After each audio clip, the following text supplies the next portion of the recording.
Hello, Ben here with Service Six Sigma. Are joining our live stream early to watch our pre-reels that we have on our live stream, and then we will start our show at 9 p.m. Eastern Standard Time. Thank you. He's a dentist.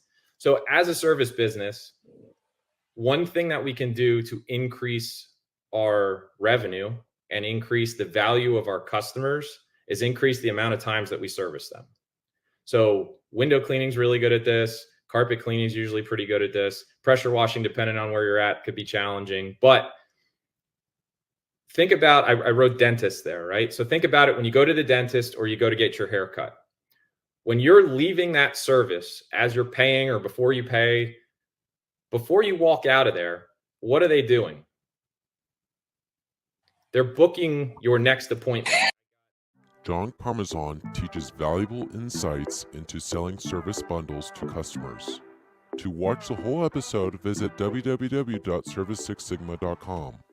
Back in June of 01, someone left me unconscious on the side of the road in a hit and run motor wreck. I lost my career in IT. I lost my savings. I lost a photographic memory. I was messed up.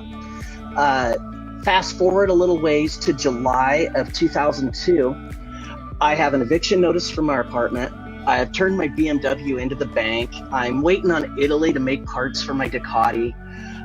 I am 2 weeks out of a full shoulder surgery. I'm in an isolation brace, a neck brace, and a morphine pump surgically implanted in my shoulder.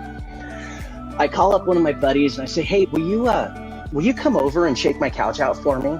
He laughs. He comes over. He shakes my couch out. I grab all of the change off the floor and ask him to run me to a dollar store. I buy a bottle of awesome window cleaner, the cheap stuff, and a roll of paper towels.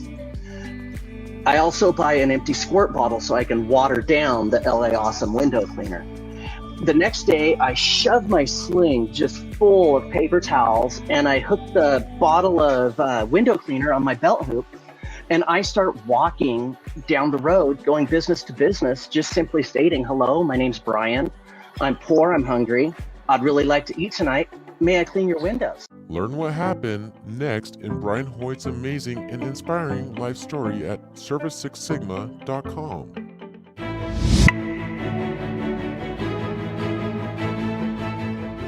We have many guests that we have on our show.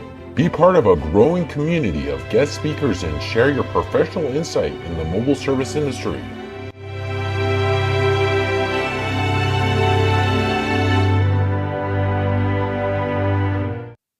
Welcome to a free live stream built around 6 sectors. This live stream created for mobile service professionals. We would like to introduce you to your hosts, Ben Bergloff and Perry Tate. Welcome to Service Six Sigma, your live stream for mobile service professionals. Boom. Boom. There you go. Look at that. All right. So we started a little bit late because we got chatting, but so we will not do a summary of Service Six Sigma, but it is for the mobile contract industry. And today our guest is, so we don't want to waste any time, it is the man himself, Mr. Ray Burke. And our topic of today is false prophets and false prophets. Tomato, tomato, tomato, tomato. It's true. Very true. Yeah, there's a little double entendre on there with the prophets and prophets. So I love it. We've seen so many guys over the course of, we've seen just I guess now you can say I'm a veteran of this industry. I mean, I'm 15, 17 years into it, over the course, and especially since the COVID era, now going in 3 years, it's been downright shocking what we've seen of the number of programs. We use this word lightly, gurus, the people that have come on the scene going, "I'm going to make you a success," and it's really kind of shocking because there's a lot of things where we've known them personally or know about them and know that their business has really necessarily been all that financially successful to begin with, but yet they're telling you, I can make you successful on there. And frankly, there's a lot of them that are not necessarily being honest about their numbers either. Yes. I mean, how easy is it to say, you know, I'm $1 million business? Exactly. It's just so easy to say it. And even if you, and from somebody that's come from the paradigm of being the $1 million business, I can tell you what, if you're spending $950,000 on a $1 million business, you suck. Which is really easy to do, by the way, isn't it? It's very, very easy to do. I mean, you're taking a massive risk out there for doing $50,000 in profit. I mean, you could do that doing a $150,000 business and make $75,000 in profit, not nearly the exposure you have of a seven-figure business, you know? Yeah. So do you think they do it to get off the tools? Because I've often thought about it, like, say, why do these guys do it? Because I've just never been that. I've always just educated for free and said, I mean, of course, I've got a back end with Reach It, but I've never thought anyway, I've thought about, why do these guys do it? You know, is it to be celebrities? You know, is it fame that they seek, or what have you ever sort of decoded any of them? Yeah, I think that honestly, that they see people out there, and probably education products that are out there in the industry.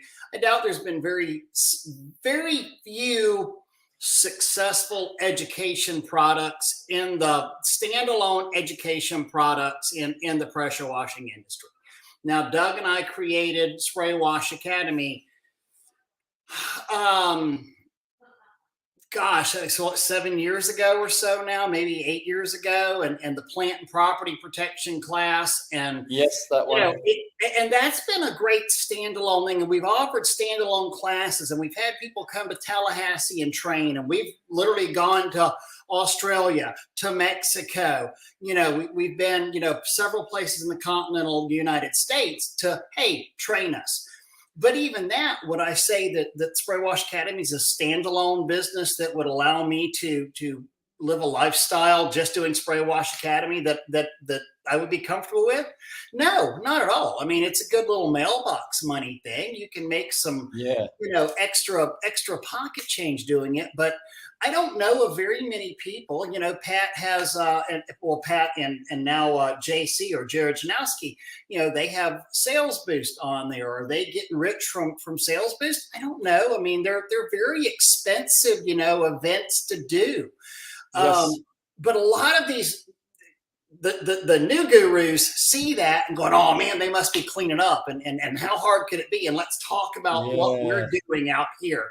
And so they throw together a little something on there. I mean, Bobby Walker and I are really good friends. And Bobby's one of those guys that never really professed to be a guru. He just said, hey, I'm going to take you and show you my entrepreneurial experience on here. We're going to learn this together, He never reached to a point to where it was, oh yeah, I can sit back on my laurels and just live on this education money. So I think there's a big thing with the people wanting to get into the education racket where they think, oh, there's all this money to be made there.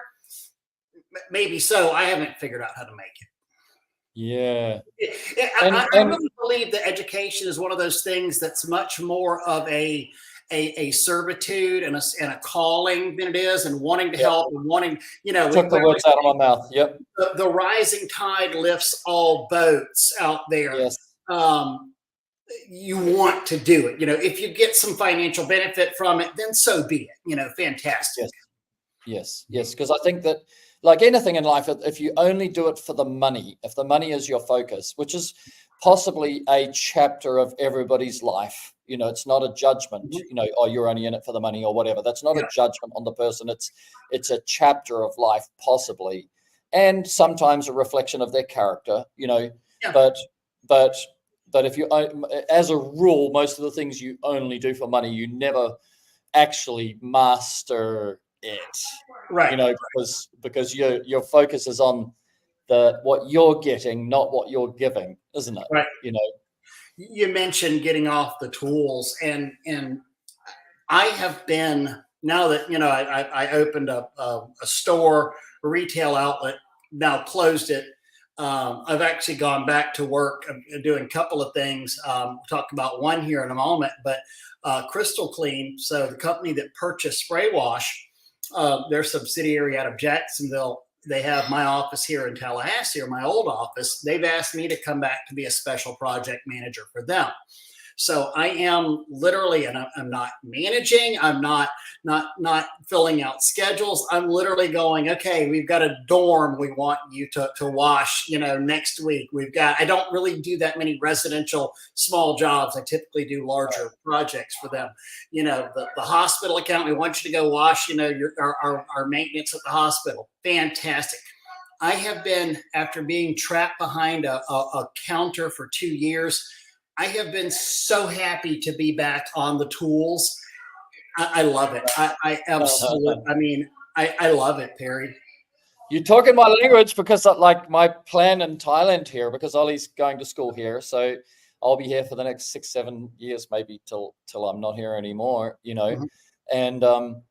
And so that's my plan, is to build a little window cleaning truck, and then, you know, possibly we can get it through to franchising it, you know, because it's a whole new country. The industry doesn't exist here, you know, but I want to go back on the tools a little bit, you know, because there's something so satisfying about delivering a perfect result, you know. Oh, I would hate to, you know, I didn't realize how much I missed it. And in my final days of Spray Wash, you know, let's face it, I wasn't on the tools every day. A lot of my jobs be, you know, go up, talk to the project managers. Here's how we're going to attack this, take my before pictures, manage the job from the front seat of my truck, and maybe spray whenever I needed to. Okay, so I got a little bit of impact on the job there. This is much more immersion of, hey, you know, tomorrow I'm going to be on a ladder caulking windows, you know, in preparation for washing in an area up at about, you know, 3 to 4 stories high. I'm really physically doing it, but feeling much better shape. I feel great about myself, getting back to the roots. It's so good to have that gun in my hand and just actually making stuff happen. I love it. Well, it's an interesting journey, Ray, because you start from nothing, you build a business, you expand the authority of the business into, because you've got the heart, you know, so you expand the authority of the business into education, then you sell the business, and then you get this weird thing that you've got to start again. Yeah. But when I had a big business failure, I didn't sell it, right? But we had 105 people working for us, and then fell over, and one of the guys that I was working with for, you know, a couple of years before that, and I met him in a shopping mall, and I said, "Hi, how are you?" Like blah blah blah, and this guy said to me, "Rooster 1 minute, feather duster the next." And I go, "Oh," there's like a stab to the heart. He was just like, middle finger to me, right? It's like, you're not a rooster no more, bro. Yep.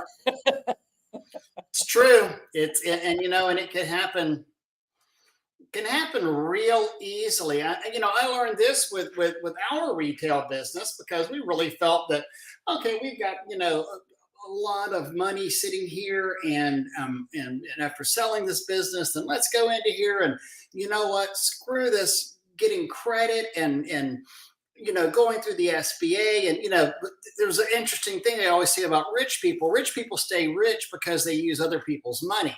Well, we're going to say, you know, to heck with this debt service, we're going to fund this ourselves. And then suddenly it's like you fund it yourself, and you got kind of a major problem whenever you start funding stuff yourself, because you watch that now, let's go, ka-chunk, ka-chunk, ka-chunk, you know, I mean, and we're not talking about, you know this. I mean, you know, you send a load over somewhere, and you're talking 5 figures at minimum on things on there. So it wasn't the return that I expected. And a lot of that was my own problem as well. Not at all casting blame or aspersions on anybody. No, you know, I didn't want to build rigs. I didn't want to get out there and do what I saw other people that I really think are bastardizing this industry, getting out there and lumping myself in with those guys out there. And, not everybody needs a $30,000-$40,000, rig. And there's two people in that franchise group that are already doing an amazing job at building, high quality, good rigs. I don't want to cannibalize from them. And I've got so many people in Florida building rigs that didn't want to do it. So many, right? There's so many. So many. How do they differentiate themselves with those rigs? By the way, Bo Giuseppe called in to say hi, boys. So that's hey, Bo. I don't know how people do, everybody gets their own little following in this thing. I mean, I had somebody pop up on the live today. I was sitting there and I took like a 6-week break from social media, best 6 weeks of my life. Really just getting back into this whole social media thing. But, and he's another one that's come on strong, real strong here in 3 years, and is now has a shop and is building stuff. And, he's got a following and people quote him and say things about him. And truth is, in his own local market, and I've known people in his local market, he has an absolutely horrific reputation. I don't mean he's got kind of a bad reputation. I mean, he's a low price property ruining dude that brags about how fast he can wash things, and you literally see lights flicker as he's washing it because he doesn't do any kind of electrical protection whatsoever. But he's got a forum with 20,000 people in it that think he's the cat's ass. Well, that gets us back to the topic of false prophets, right? Because so here's the question.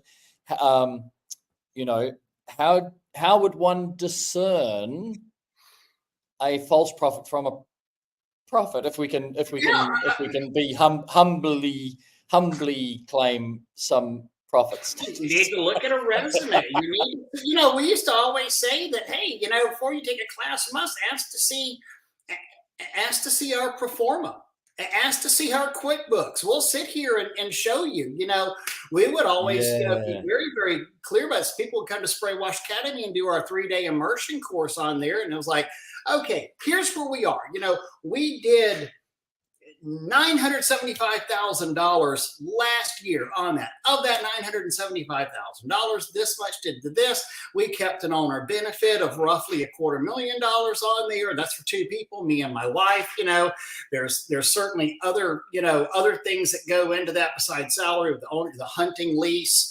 Because we're going to take our employees out for hunting days, and the gas that disappears into the truck, and things like that, and the wrap on the boat. I took a boat and I literally did a full wrap on my, because I told my my CPA, I said, well, I want to make this boat and the boat, my marina fees, my marine gas, I want to make everything a write-off. He's like, Ray, you can't do that. I'm like, oh, dude, hold my beer. And oh my beer. Well, I drink whiskey. We had it, I mean, hell, at one point we had even talked about me paying myself rent on the boat, because they kept the boat at that marina at the time we were at. They kept the boat on a second story, rack up there. Yep. And it was like a 2-story billboard up against a road. So, the 20 days a week, 21 days or a month that we weren't using the boat, it was like a freaking billboard. And I said, dude, could we actually go and charge ourselves rent for advertising on that? And he's like, you probably could on there in this case because of and then we wound up selling the business, taking the wrap off the boat, and, got done with that. So it became a non-issue. Hey, did the wrap stick to the boat good? Oh, it stuck great. Yeah. It stayed like in the water at speed, never peeled. Speed, everything. Yeah. Vinyl sticks it. And this was a pontoon boat, this particular boat, but no, it stuck to the metal,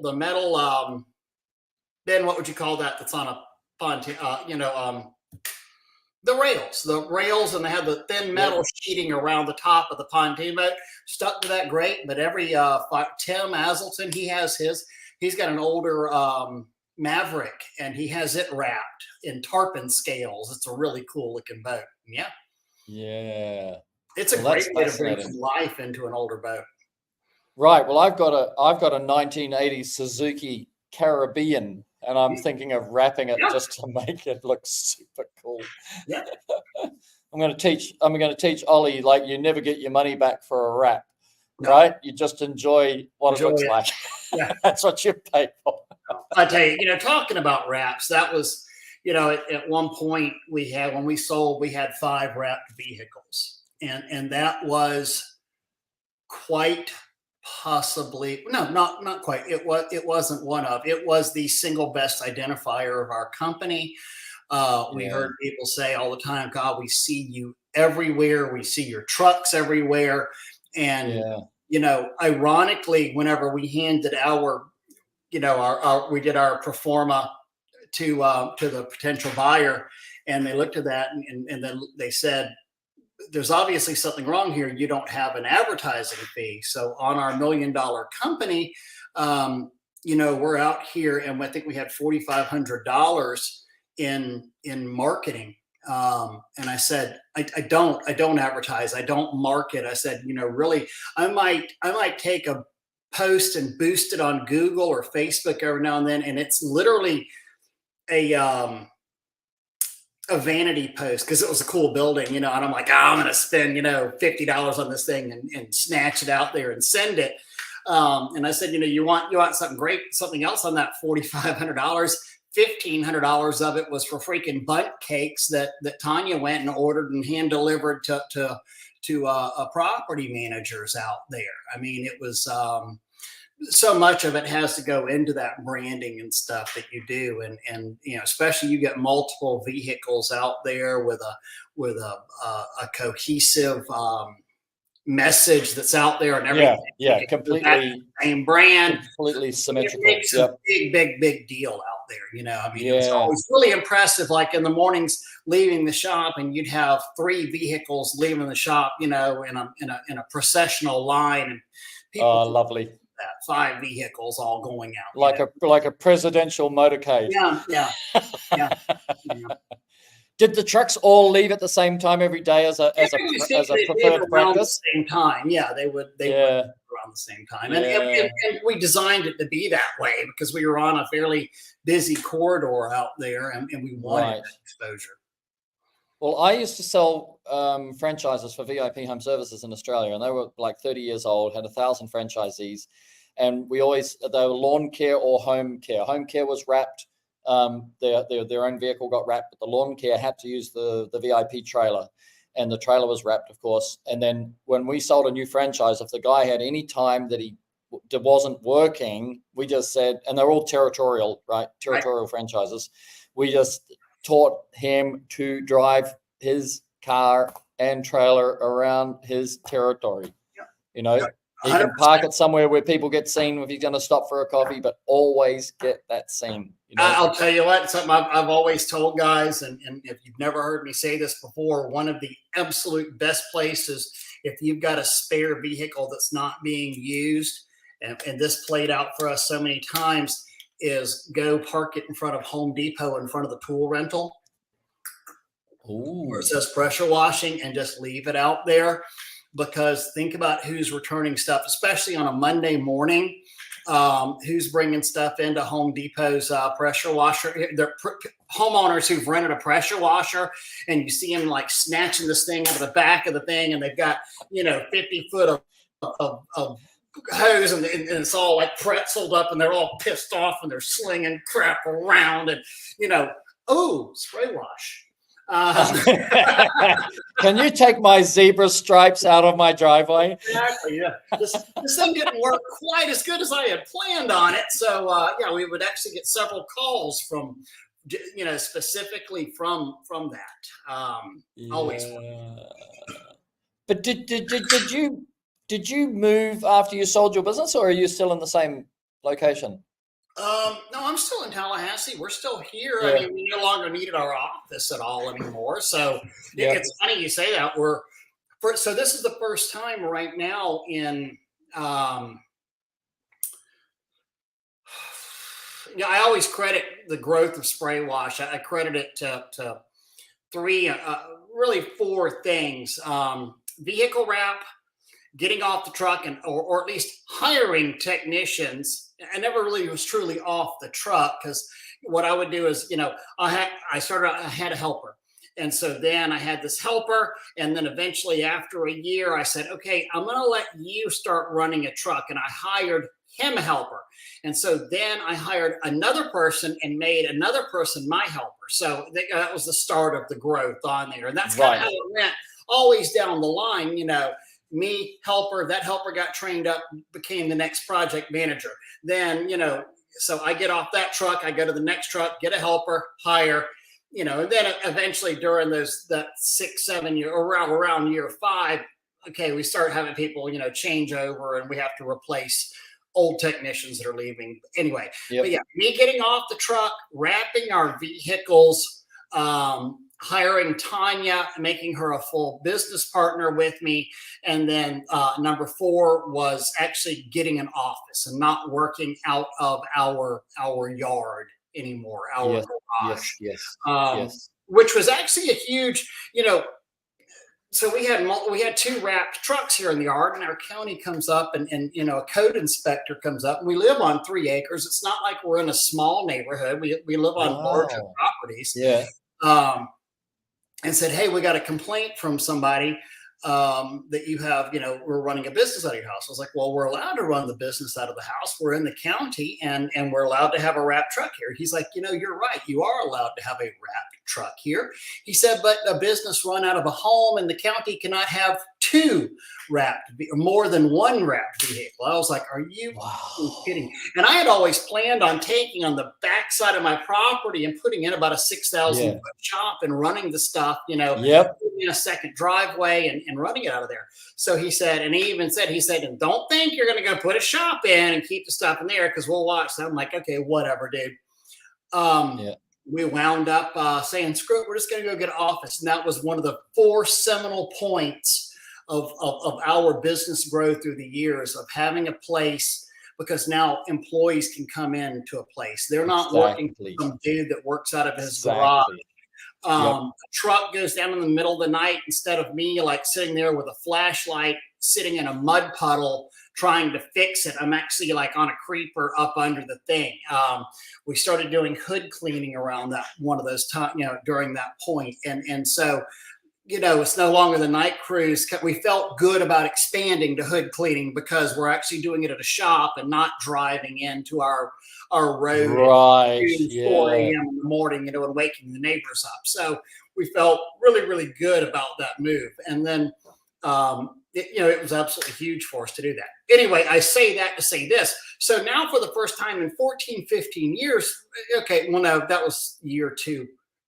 So 12 years, we're now without an office. We don't have a place to rest our home, rest our stuff, And so we're now working out of a home office, and realizing, both Tanya and I, and we have our snow cone or shaved ice business. Tanya's also a private investigator, and I'm opening up a new business.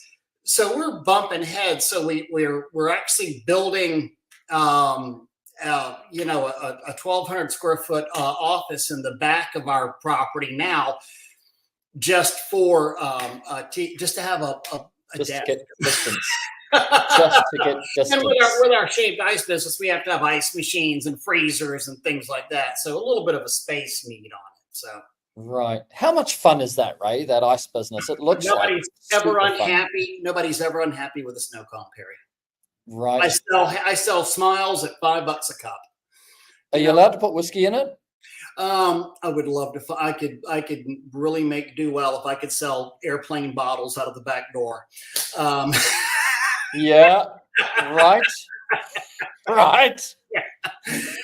It's been, it's kind of funny because we go on Facebook and go to these shaved ice groups on there. No different than the pressure washing business. It really isn't, other than the cost of entrance to a fully wrapped, franchise and F-350 van with freezers and dispensers and shavers and hot water is about $180,000 as compared to $1,800 what you can get into the pressure washing for. There's about 100 times the cost on there. But you have the guys that are going out there and doing it on the cheap, that are doing like, well, I want to get a little ice shaver and I want to do it at a pop-up tent. And, oh, well, Kona sucks. I had theirs and I'd never spend that much money on stuff. And then they fuss about the amount of work and so our franchise is Tiki's. Whenever I sit, and you'll go and say, well, yeah, we did a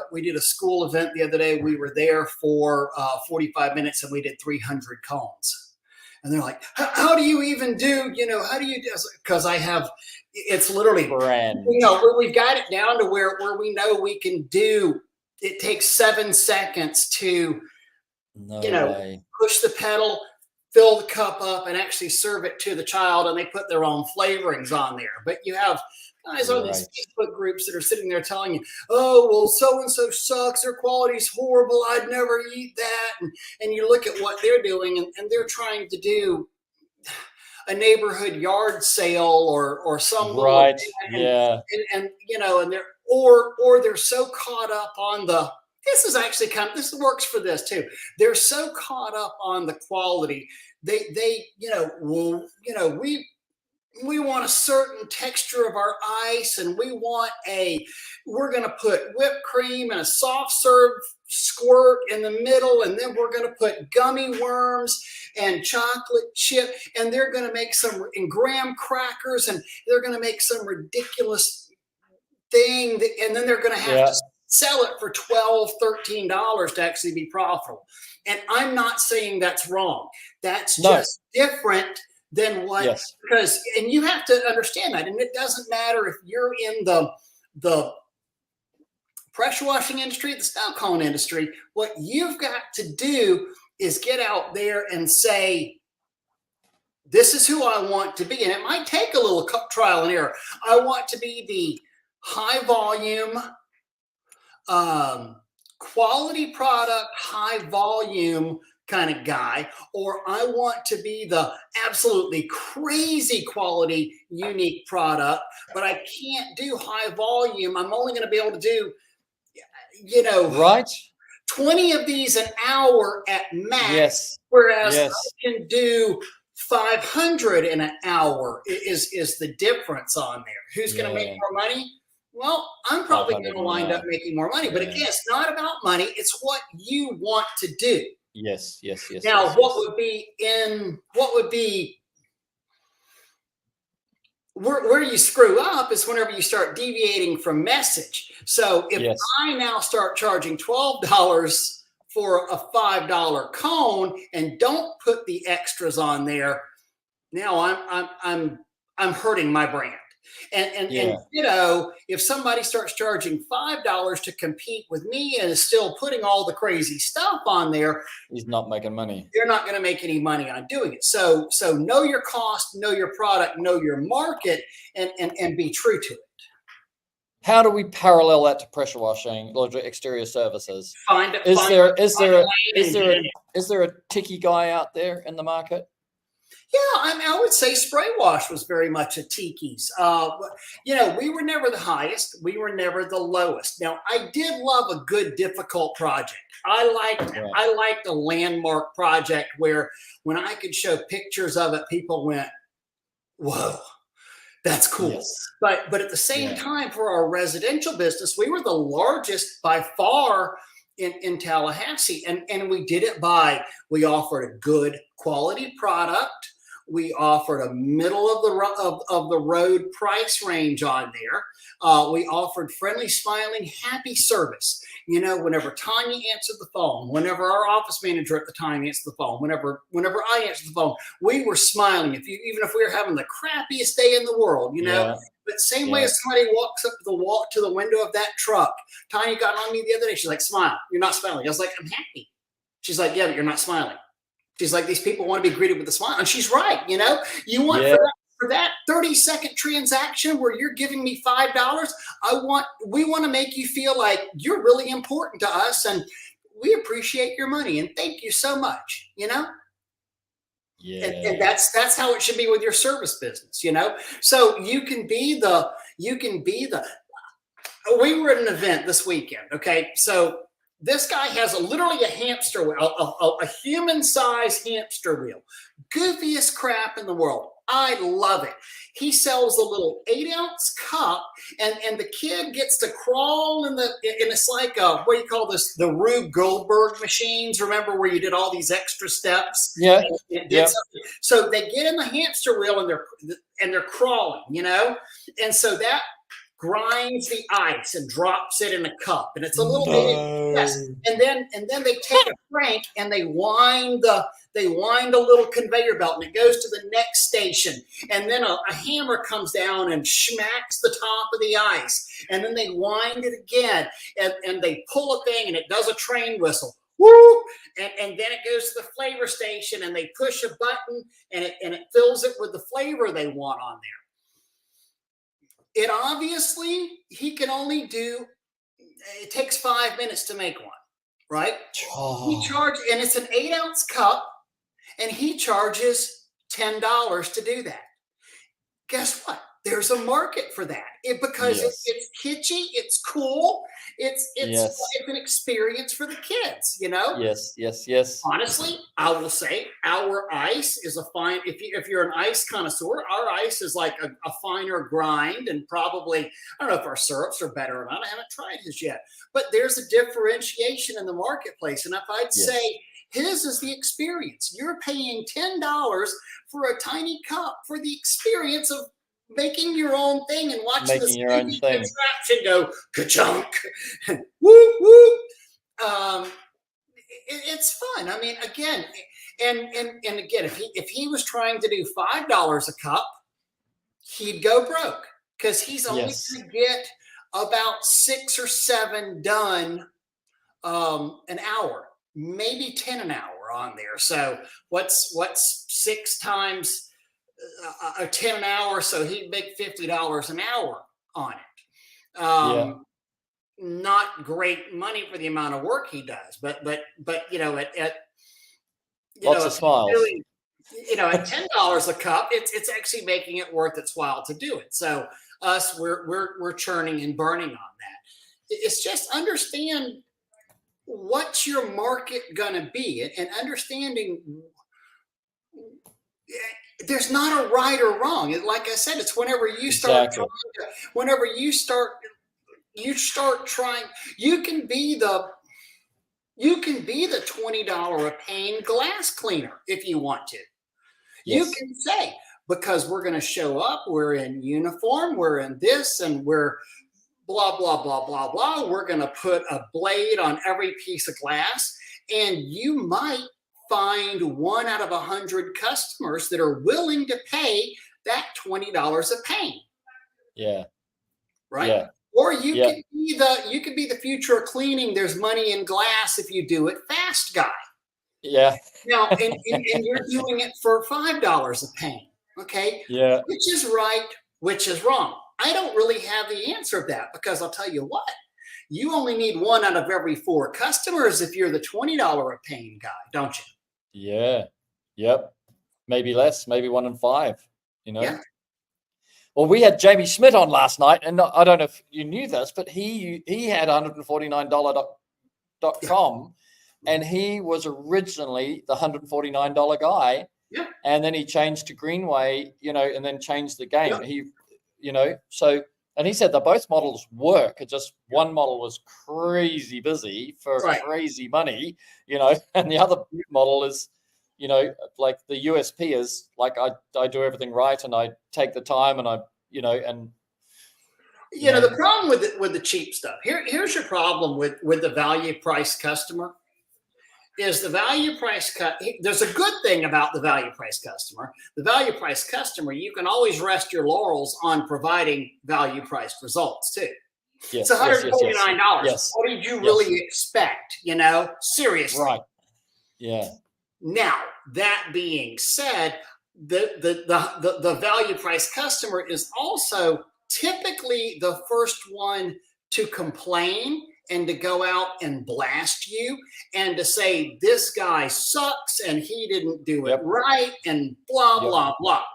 Whereas the higher value customer, the higher price customer, so many times they will not blast you. They won't leave you a negative review. They just won't use you anymore as a service provider. That's one of the reasons that it's so important to have your follow-up with these customers and to say, hey, were you happy? Did we miss anything? Are there any touch-ups that we need to come back? Oh, fantastic. You know, you have a spot on your roof. Well, first off, Ray's going to come out there and check your roof. He's a little busy this week. How is next Tuesday at 10 a.m.? Can he meet you? Yeah, that'd be great. Is there something more pressing than that? Do I need to send him out? Now, usually the reason we would schedule roof touch-ups a week out in advance is because we know that rain's going to come. It's going to rinse the roof. I live in Florida, for God's sake. It's going to rain within a week. Right. That touch-up that he's seeing will be gone. Most likely it's not a valid touch-up. You know, follow-up is so crucial on your better customers out there. Well, and then you have to price it. By the way, Gene O'Neill said hello while you were chatting. Oh, God. So Ryan, what Ryan's saying here too is value price customers is a ton of crap you need to work around, both figuratively and literally. Yes, 100%. Yes. They are at a different stage of, you know, I always look at it and say they're just at a different stage of life. And there are characteristics in different stages of life that the same person can go through. There's personality traits that come with those. I've got 3 kids and 1 job, and you know, let's say in a stereotypical relationship, the mum is at home looking after the kids, you know, and we've only got so much money, and I'm working 2 jobs, and you know, like all of that super nice guy, the guy she married, he's gone for a few years, you know, and then he's trying to fit in to his budget, or she is, you know, what money she's managing the home. And the kids are busting their crap walking down the porches. We have to get that, you know, this is not a luxury. We have to get this crap washed because you know, Johnny's going to break his home. Kid drops his iPhone and says, I need a new iPhone. Otherwise I'm going to pester you and bother you forever. So then he hasn't got that money. And so, but later in life, those customers, if you know, the ones that you look after, you know, some of them come good. You know, you can tell that they're going somewhere, but they're just not there yet. Right. I will never forget early on in my life, there was some organization, you know, valid good cause that said, Ray, we're having a silent auction to raise money for some funds. Would you, you know, donate? And I said, I'll tell you what. Yeah. And I did this a few times, and every time it bit me. It literally bit me in the rear.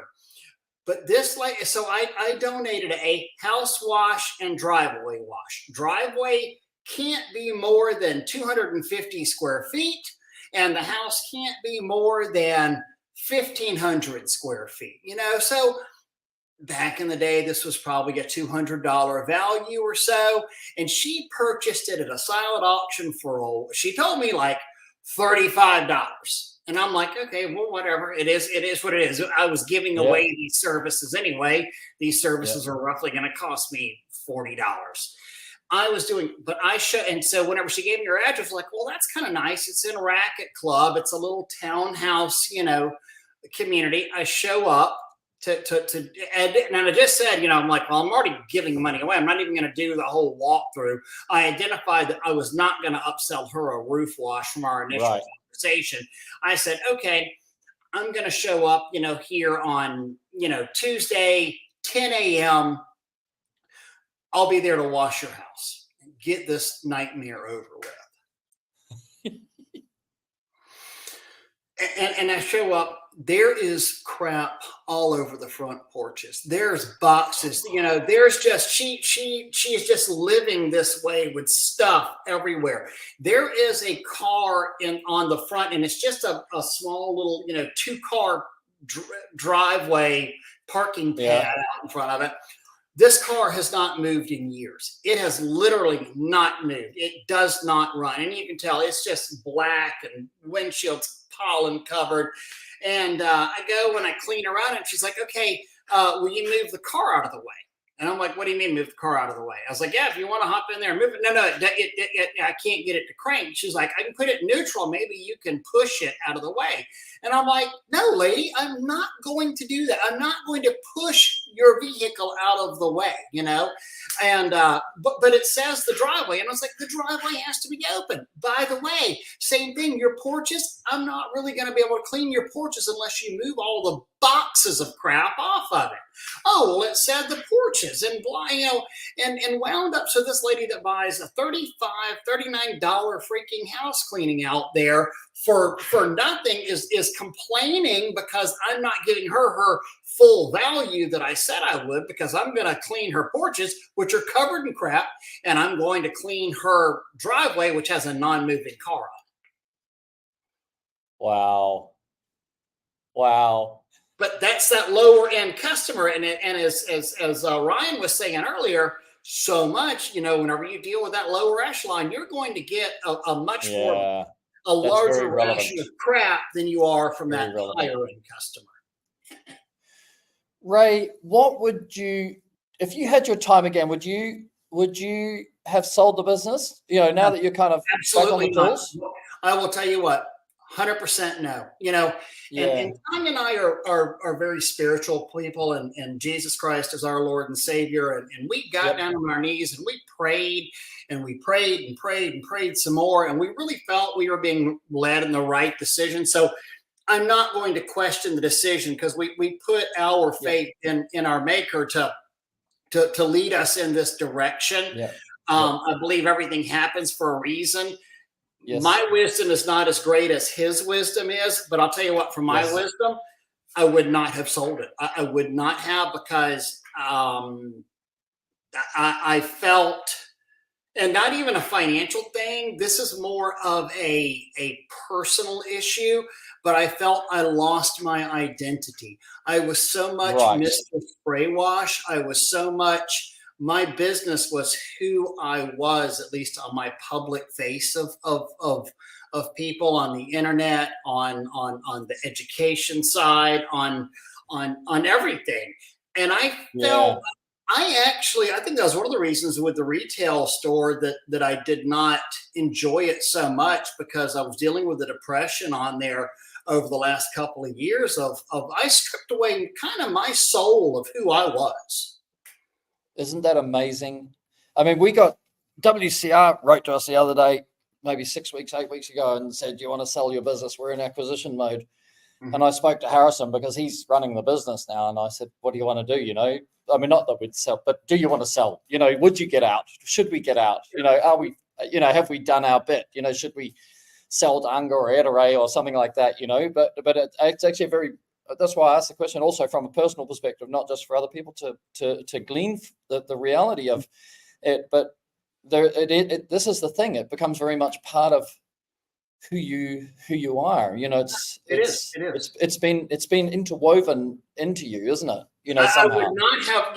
In retrospect, what I would have done is probably, because that last year that we sold, that calendar year of 2021, we did 1.3 million. I probably would have scaled back and tried to maintain around that 850 level. I feel Butter's on 3 trucks. 3 trucks. I think that would have been the perfect area for, at least for my size market, and 250,000 people. Would have kept it around there. And then whenever I got ready to sell, I would not have sold until I was like 59, 60 years old, and said, this is now the point where I've been stacking cash. I've been maxing out my 401k, and now I'm going to officially retire. I sold it at the prime, at what I consider my life out there. And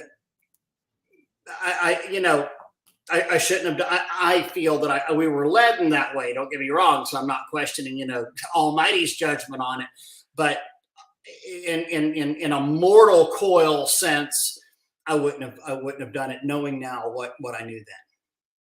So let's talk faith briefly. What lesson do you think he has? Because it must have an outcome, right? So does it have to have an outcome? Well, maybe not. Maybe I don't know. Maybe not. I'll tell you, if there was one thing, I mean, God, I listen. I got you. I understand, but maybe humbling me down, because I was a little on the arrogant side out there. I could get a little chippy and a little bit full of myself. I've been known to, and sometimes I would forget my roots and where I come from. Yeah.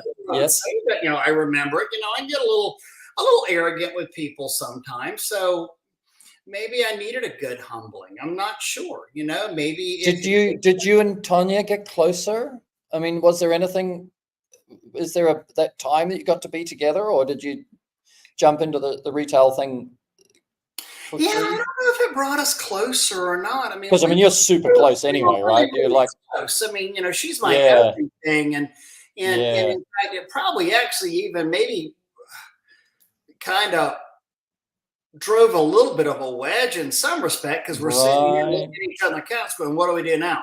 And I said, okay, let's go into pressure washing retail. I know everybody in the pressure washing world. Why wouldn't I go into retail? And that, put a financial strain on us. And she knew that I absolutely hated it. And, that was wholly my, guilty, my bad. And she real quickly realized it wasn't something, she was going to get stuck with the crap part of it, the accounting and the not fun stuff, but she doesn't know a 1/4-inch O-ring from a 3/8-inch O-ring. So I settled her with that, and it sucked. I mean, for her, and I feel very guilty about that too. But she quickly, I kind of saw us more as a dynamic Eric and Lisa duo of, her on the counter as well and all that. But she did not enjoy that part. So did it bring us closer? No, not necessarily. It didn't bring us closer. Right.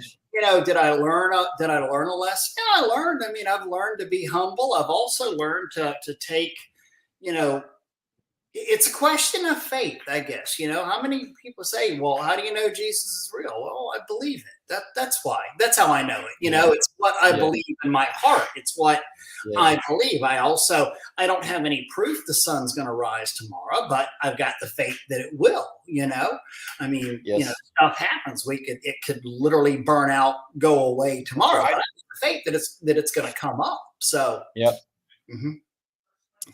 Yeah, well, what a journey then. I mean, I was unaware of that, but I have had a couple of business, serious cliff faces, and I've been through, I went through a point where I said I'm never going to employ anybody else ever again, and I went 15 years where I never employed another person. I just worked commission only and jobs where I was in control, and then so it really changes. It's really a journey through chaos, isn't it?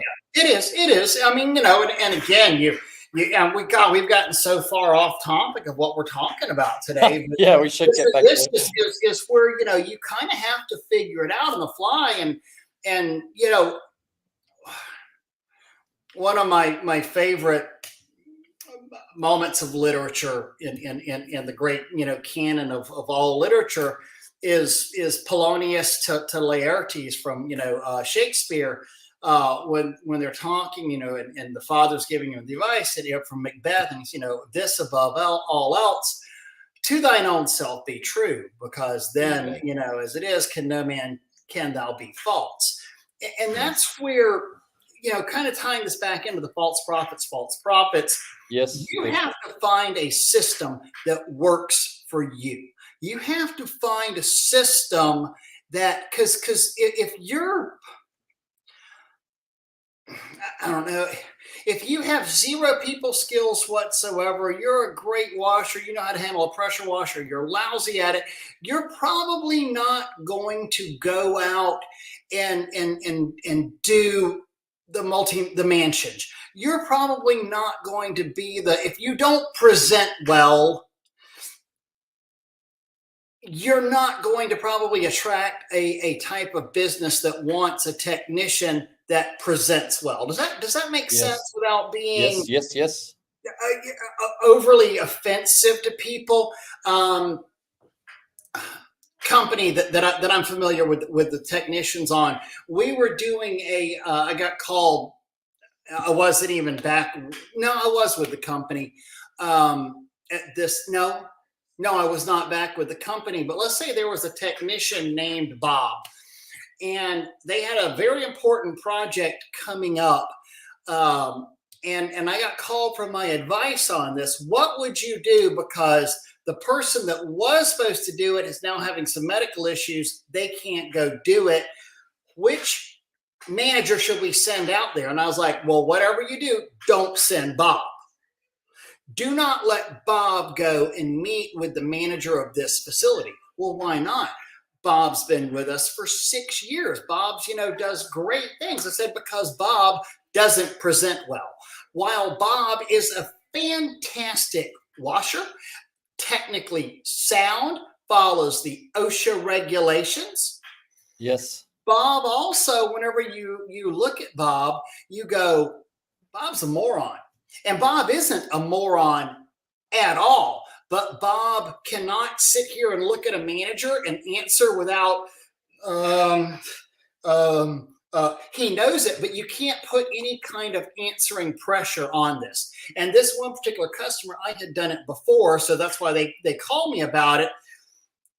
They will eat you alive. They will chew you up and spit you out if you're not. Here's the OSHA regulations on this. Here's what we need to do. Here's the percentage of sodium hypochlorite we're going to spray on this roof. Here's the pressure that we're going to put on this TPO fabric on this roof.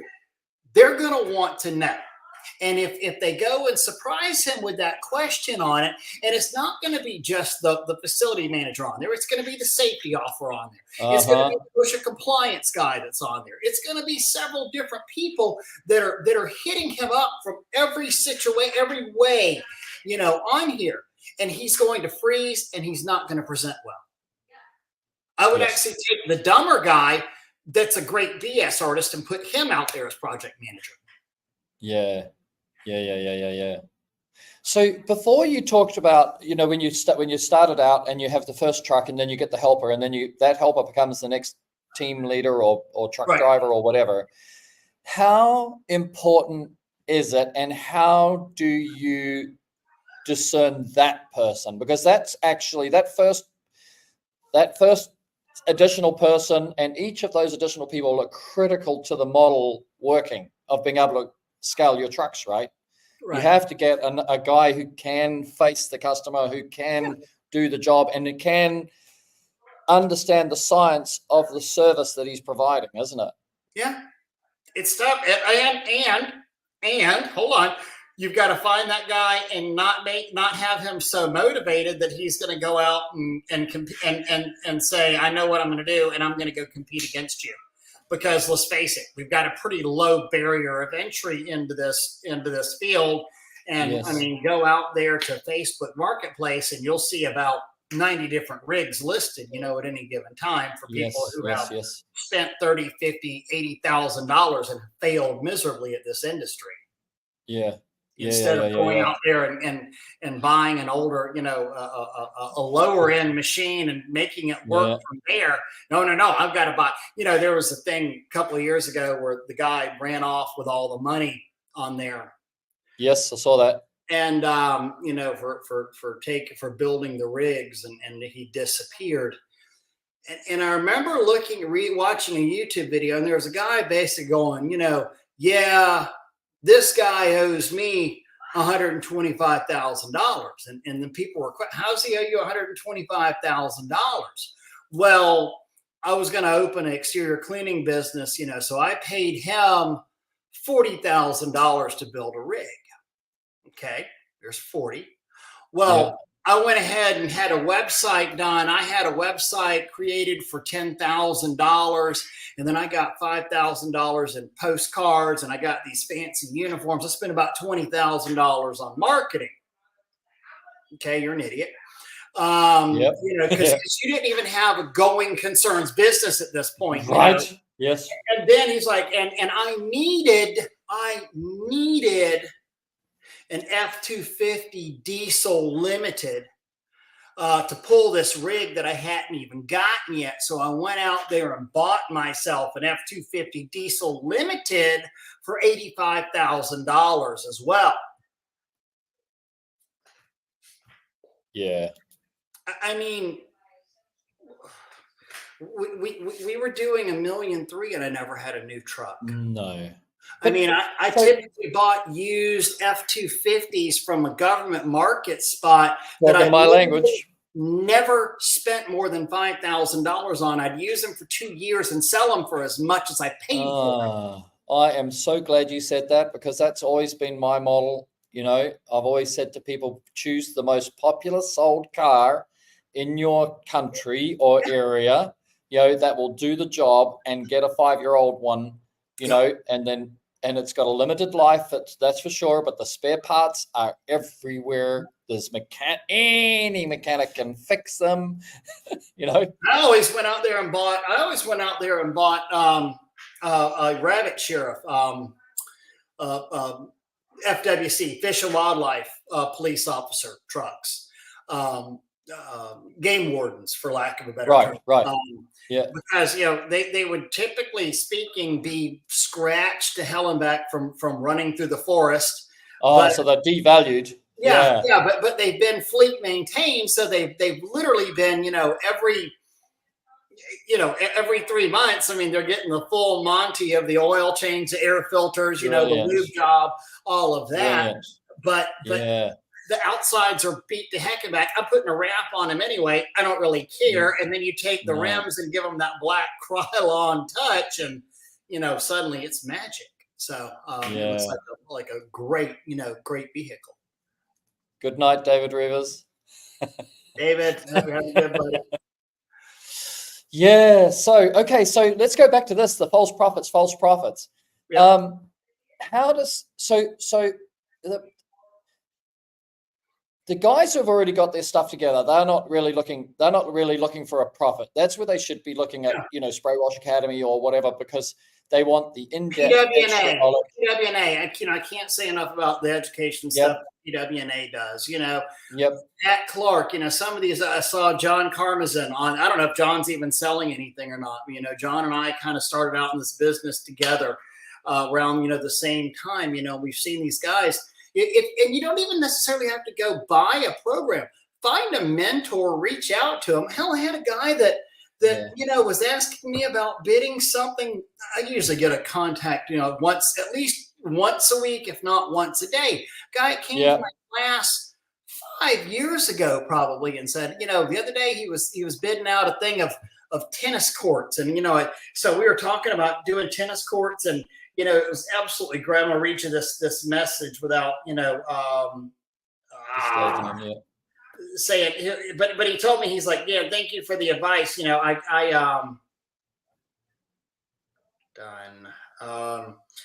booked 20 tennis courts.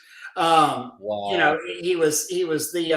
He's like, thanks help with the tennis courts. I've added 20 courts to wash next month. I mean, so we're talking $600 a quart on there. Decent little nut right there. Nice. But you don't even have to, find somebody that makes sense. Find somebody that's not out there just being a freaking troublemaker or wanting to hear themselves talk.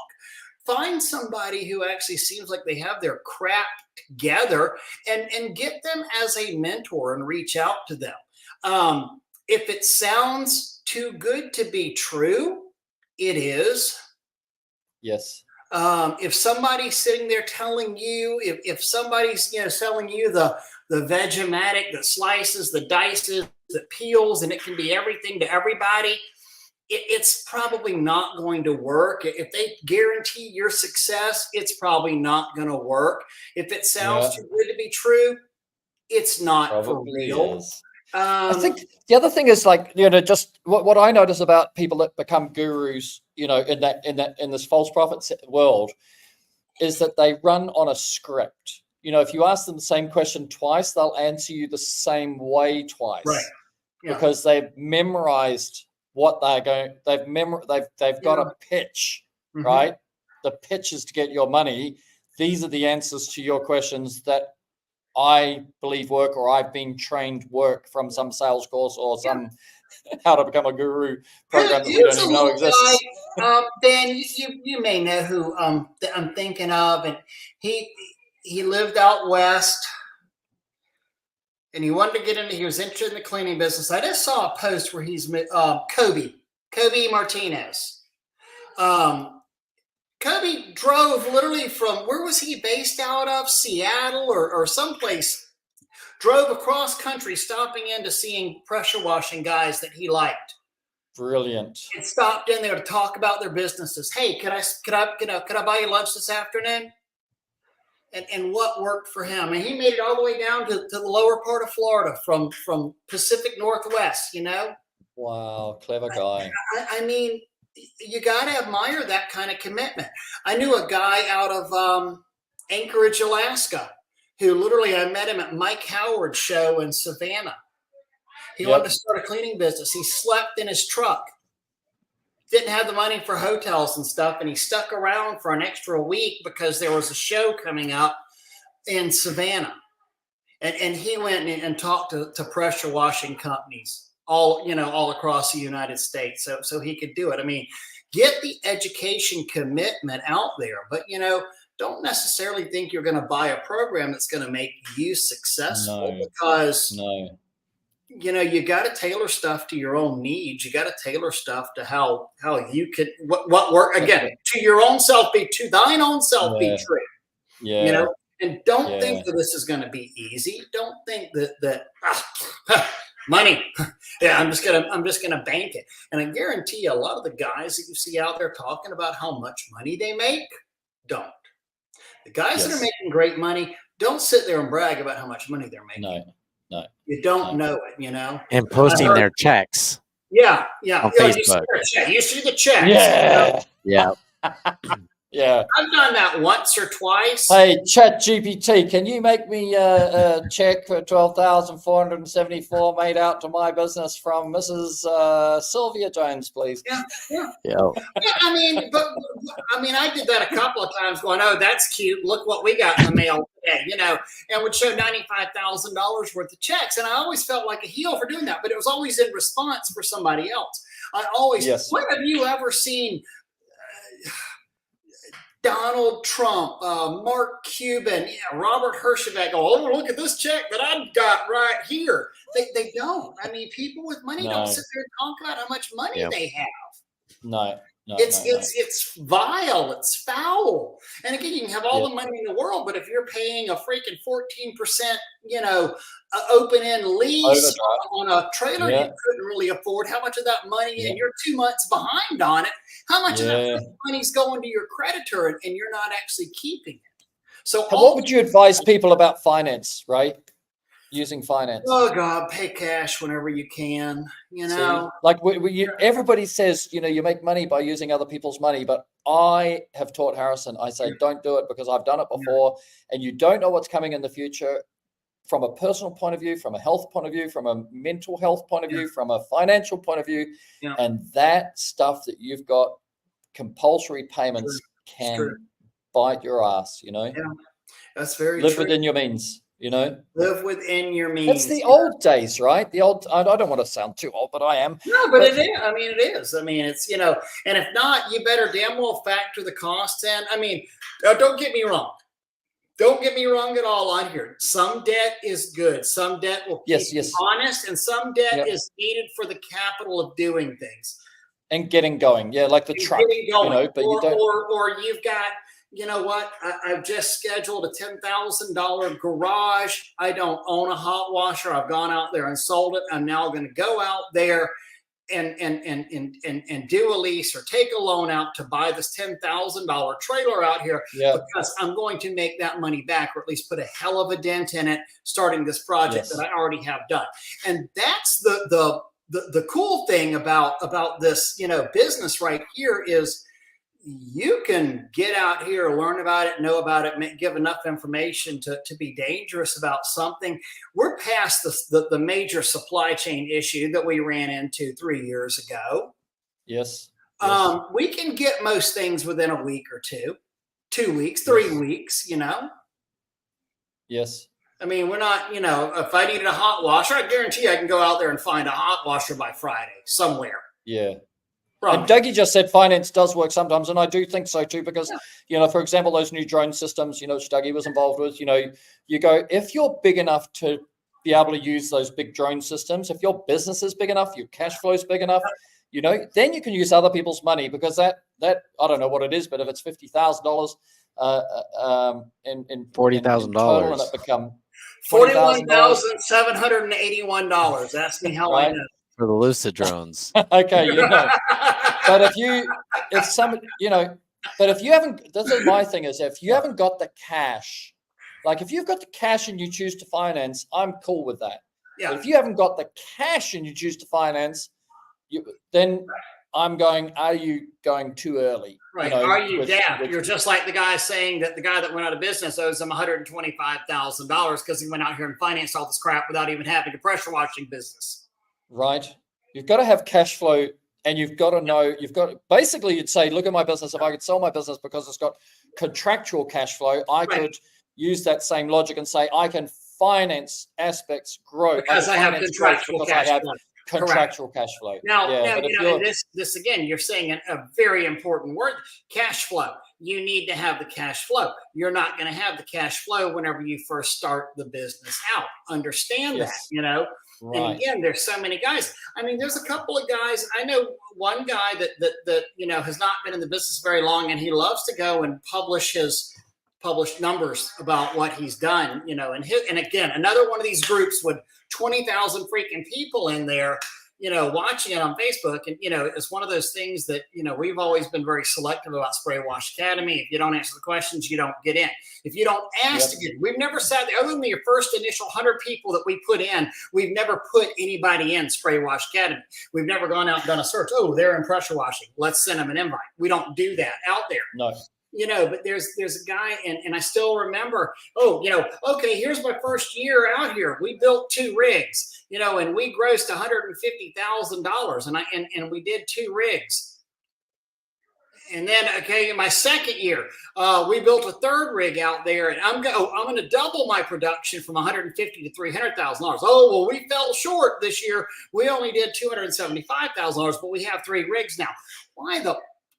Pardon my French, do you have 3 rigs? Because the carrying capacity of a rig is $250,000 to $300,000. At that point, until you're doing over $300,000, you need 1 rig. You don't need the expense of 3 rigs out there. That's insane. And then you go into that forum and read these posts. Man, I just want to be right, just like you. I want to be just like you whenever I get my business up and going. And it's like you want to. No, you don't, because this person is literally giving you the recipe for financial failure. Yes. Not financial success, because if you're like the average person and you're going to debt service 3 vehicles on a sub $300,000 performance, or say sub $400,000 performance, you're losing your ass. And that is the definition, in my opinion, if I've been thinking about it the whole way while you've been talking. the definition of false profits is the confusion of cash flow and net take-home money after you've secured your business against all possible failures. In other words, pressure washing system blew up, engine blew up, car accident, need to rent vehicles, flood. If you're in a hurricane zone or a flood zone, you need to have enough cash sitting behind you that you can survive a trauma, a business trauma or a personal trauma, and then you need to have take home money, and so you're paying yourself a moderate wage is fine, but turnover is not profit. Right. What happens whenever you're in Florida and you're in Sarasota, or let me get something closer to home. You're in Perry, Florida, and Hurricane Idalia comes through there and literally shuts down all the pressure washing for 4 months. Wait, you clean roofs? Guess what? Everybody in Taylor County just got a new roof because the hurricane blew it off. Your money's going down hardcore. In that respect, you've got to be able to weather these storms out there. What if you were one of the guys in Houston, 10 years ago, 12 years ago, when they put the water ban out there in Houston? There is no more residential pressure washing, unless you can justify that it's for health and safety and sanitation. You cannot, that was 12 years ago with the drought they had out there. You're shut down. You're gone out there. You still got those payments coming out each and every month on it. Going to be a problem. Do you have that longevity of business? I'll tell you what, when we sold our business, one of the first things they wanted to know, what kind of contracts do you have? Yes. And we were able to sit there and go, okay, look, you know what, really, I only have about 3 contracts. I don't have a lot of contracts. I've got some service agreements, got a fair amount of service agreements. And let's say that I will wash your restaurant drive-through, but is it an enforceable contract? Probably not, Yes. Every month I'm here, but I could sit there and show that in 12 years, 13 years in business that I had gone and washed this guy's house every single year. They call me back religiously on April 7th, the second week of April. I've got dozens and dozens of properties that way. Then again, that goes into the actual record keeping of your business. Run your business like a business. It blows my mind how many guys talk about this marketing and spend money on marketing and spend money on marketing. And I got to just spend money. They don't have a CRM. They don't keep their customers. Nobody sits there. None of these guys who are out here, and I don't care if you're talking about throwing out rock flyers or talking about getting this business, nobody goes out there and talks about keeping the business that you've had. Nobody sits there and talks about how do you retain the business, I can tell you the bloody false prophets, Ray, don't know anything about that. Yeah. They don't have that many customers for that long. I will never forget. Kid has become a really good friend. I don't even mean to call him a kid, but he once told me, he's like, man, I hate seeing you go. I hate seeing you go. And I was like, why? He's like, well, you're my best source of. He was one of our trusted referral sources. Whenever somebody called up and said, hey, Ray, we need our house washed. I can't. I'm sorry. I'm booked out for 3 weeks with 3-4 trucks. I can't get it, Yeah. But call this guy. He's good, we send him like, he was like, you were sending me like $50,000 of business a year. And I was like, yeah, it made me good that I could bless somebody with good business. And there were multiple companies in town that we were doing that with. But he said, he's like, yeah, he goes, but he had bought one of these original, the 4 horsemen of the pressure washing apocalypse they're YouTube guys. I'm not going to say the names, but their people know who I'm talking about. But he had initially bought one of their programs about 6 years ago. And I was like, well, how was it? He's like, I learned just enough to kind of be dangerous. And he goes, but yeah, he told me I should do ads. And I was like, oh, let me guess. I said, and I was being totally serious. I said, you're doing either 10% off or $50 off your next service for new customers, right? And he's like, well, yeah, did you see the ad? And I was like, no, that's what every freaking body does. Literally, you know, I mean, how are you differentiating yourself? Why don't we offer services to old customers to return? Why don't we offer a discount to an old customer? Right. I want to do that. You know, screw that. I don't need new customers. I want to make my old customers love me. Let's give them, thank you. So, you know what? You go out there and you say, what's your slowest month? June is your crap month.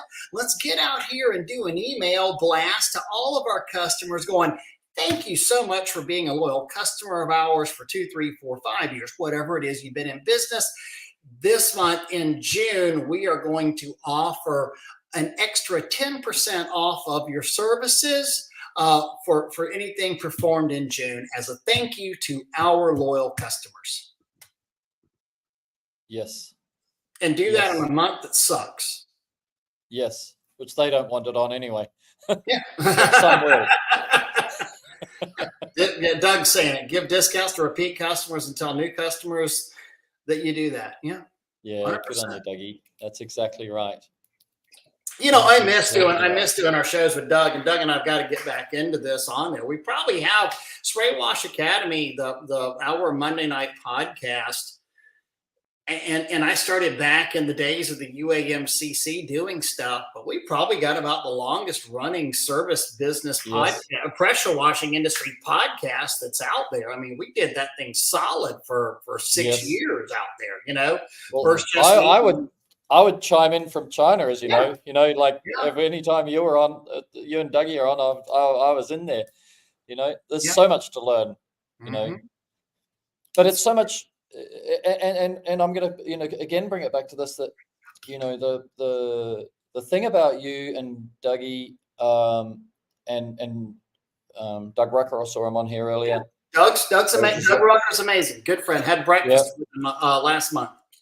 Yeah. And Bo Giuseppe is that if you wanted to try and separate out these guys from the gurus, you know, the genuineness, isn't it? Like, you know, there's another one, amazing guy, you know, pure genuineness of the people. And if you wanted a mentor, you find somebody who's got this genuineness.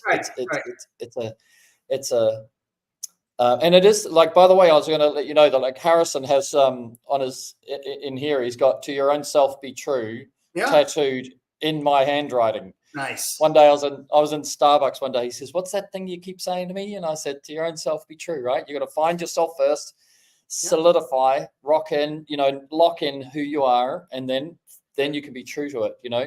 And anyway, he says, "Can you write that down?" And I was in Starbucks, so I just wrote it on a serviette, you know, with a pen from behind the counter, and I took a photo and sent it through to him. And then next time I see him, he's got it written. Nice. The tattoo artist had copied it, you know. Very nice. And then the other one is, you know, your actions expose your priorities to yourself and others. But most importantly, you know, if you want to, you know, find things about yourself that you don't believe about yourself, you know, or you don't know about yourself, you look at your actions and say, if I'm acting in this way, what are my priorities? You know, so it's a very introspective way.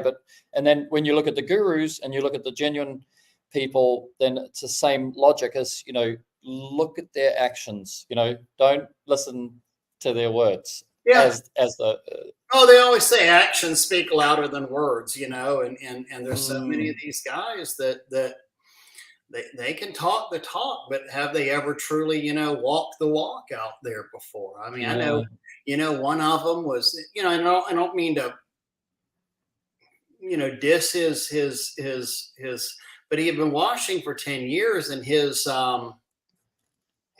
net or his gross a year was $180,000, he said, after 10 years in business. And it's like, okay, I mean, if that's where you want to be, sure, that's great. But are you the one now qualified to talk about, you know, jumpstart, accelerate your pressure washing career, blah, blah, blah, because you've never had more than one service truck. And I don't necessarily think you're the right guy to be the one who's telling people how to build a multi-million-dollar company.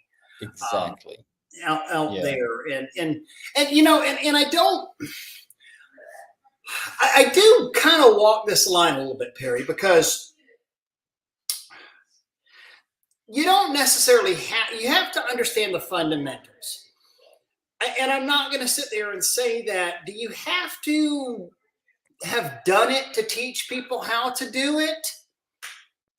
Well, this is your golf caddy, right? The golf caddy is not the best golfer in the world, but he gets paid, $1 million to tell the people how to do it. Yeah. Well, why haven't you gone out and done it yourself? I mean, I kind of wrestle with this a little bit because now at the same time, that golf caddy has seen a lot of people choke under pressure. He's never done it himself, but he certainly has seen everybody else make all the mistakes. There might be, the golf caddy might be in a very unique position out there, but there's some guys that, they're literally asking questions 2 months ago and now they're selling success packages, out there.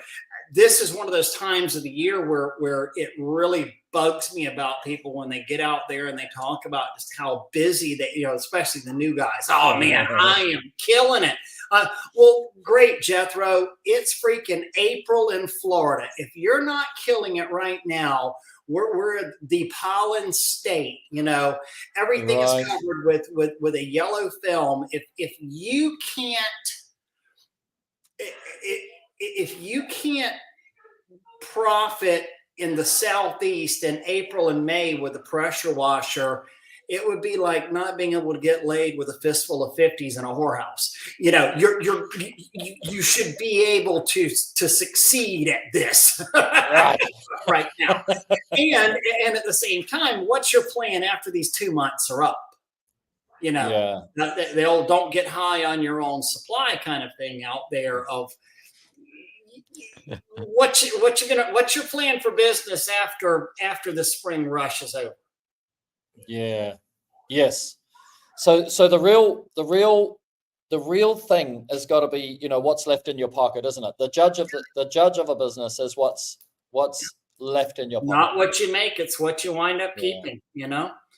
And there's lots of different ways that we can, and first off, do not ever take financial advice from me. I waste my money on toys. No, and wrapped boats. Yeah. It's not what you make. It's what you keep. And find a good CPA. Find the guys that tell you what's a good write-off. I mean, talk to the guys. So a lot of guys don't realize this, but pressure washing fuel is tax deductible. The money that you put into your pressure washers, you can actually get. Now, it's not a huge refund, but you're not that gas is not being burnt. We would every year talk, give the CPA the estimate of how much gas was burnt in the pressure washers that year for each truck. And it went to offset our tax price on there, because we would get, several $100s is what the refund wound up being against the money that we made, because we should not be paying the highway taxes. But unless you actually keep that records of the money that you're putting into those machines. Because think about every gallon of gas has 89 cents in highway taxes, factored into it. I'm not driving that gas down the highway, so I get a rebate on that, those gallons. Can we write off things? I used to infuriate Tanya. We'd be out at a dinner. I say, all right, just to make sure this is a write off, everybody say spray wash. So cheap, that's so cheap to do. But again, it's what's a business write off. We used to go and something we do is provide meals to employees a lot of times. And do not take my word for this. Please don't go out. We're talking about money saving tips and taxes. Talk to your accountant. Yeah. But the rule for quite a while, and I don't know if they've changed it or not. Haven't filed in this type of business for a couple of years, but it was if I couldn't provide meals as part of the salary to people. The meals had to be for my benefit of the job, not the benefit of the employees. It couldn't be untaxed compensation for them. Now, I know that if I'm out there stretched out at Florida State University and I've got 300 feet of pressure washing hose going from that truck, and I've got 200 feet going that truck, and I've got, 200 feet of fill line going in, and we're stretched out on a 120,000 square foot building, that I'm losing time whenever my guys go and wrap stuff up and now go off to eat. And what should be a 30-minute lunch becomes an hour to an hour and 15, 20 minutes break in production for them to now get stretched out again. And, an object in motion tends to stay in motion. So many times we would come in and say, bring pizza to the job, or let's bring burgers to the job. And, everybody would get their sack of burgers on there. They'd go sit down and they would literally say, okay, great. I'm ready to go again. They're 30 minutes, they're recharged, they're rolling. We're not losing production. We're able to write those meals off as well too, because they're for our benefit, not for the employee's benefit of a tax. We're not sliding a non-taxable issue for them. Yeah. Wow. See, there's so much to learn, isn't there? Again, endless. Check with your CPA. Check with your CPA. That'd be kind of cool if we had a CPA on our show. Yeah, if we can find one with a personality. Yeah, it's tough. Oh, I was going to talk about that just briefly also, is that when you're looking for a mentor, like I did a time management course once, and it was so obviously so clever and so good, but I don't even run a diary. Like I am maximum randomness, maximum importance, right? Yeah. I do the most important thing at any given moment. That's my Tom Hopkins thing, always do the most productive thing at every given moment. And of course, if I have an appointment, I need to have a diary for that. But this time management course was obviously designed by an accountant, and it's like you have to be anal, to the nth degree, quarter of an hour, every 6 minutes or 15 minutes, and I did it for a period of time, and it did teach me some things. So I'm not saying I begrudge doing it, but it was never going to be how I run my life, Right. And I think that little lesson, if we translate that across to finding mentors, is that the character of your mentor, should be somebody you can relate to. That character has succeeded, isn't it? And then when they go to talk to you, their language is your language, not you don't want somebody who's a fish guy, ex-middle management, made a great big fish business, and then tries to tell you with your one truck, for example, if I'm using a stereotypical example, but then he goes to teach you how to become, an independent, exterior services businesses. This guy's thinking is just all management and middle management, and right. And you don't have anything to manage. You don't have anybody to manage. You're a single guy out here trying to grow a business. Okay, what do I? Another double entendre, Perry, that I use about the false prophets and false prophets is going back to this: is everything works, nothing doesn't. And I mean it in this, that you have to get out there and do something. I mean, you can be, like you were mentioning about Jamie being the cheap guy. It worked for him. I mean, you can be the $99 guy. I think there's a guy that literally has the website now. I think he builds rigs too, and he's doing his son for this. And they call themselves the $99 guys. It works. It's a business model that works. Are they really doing stuff for $99? Probably not. They're adding on a lot of other services on there. Yeah. But again, they're making that work for them. It's like every service. Okay, the driveway is $99. The walkway is $99. The left side is $99. The right side is $99. I mean, there's ways to add this on, but everything works. And then the other part of it, you can find a way to tailor stuff to your business. The other part of that is nothing doesn't. And I guarantee you, if you do nothing, it's not going to work. Oh, And you're going nice. to be stuck right where you were, for Yeah. right where you are right there if you do nothing and expect the world to change around you.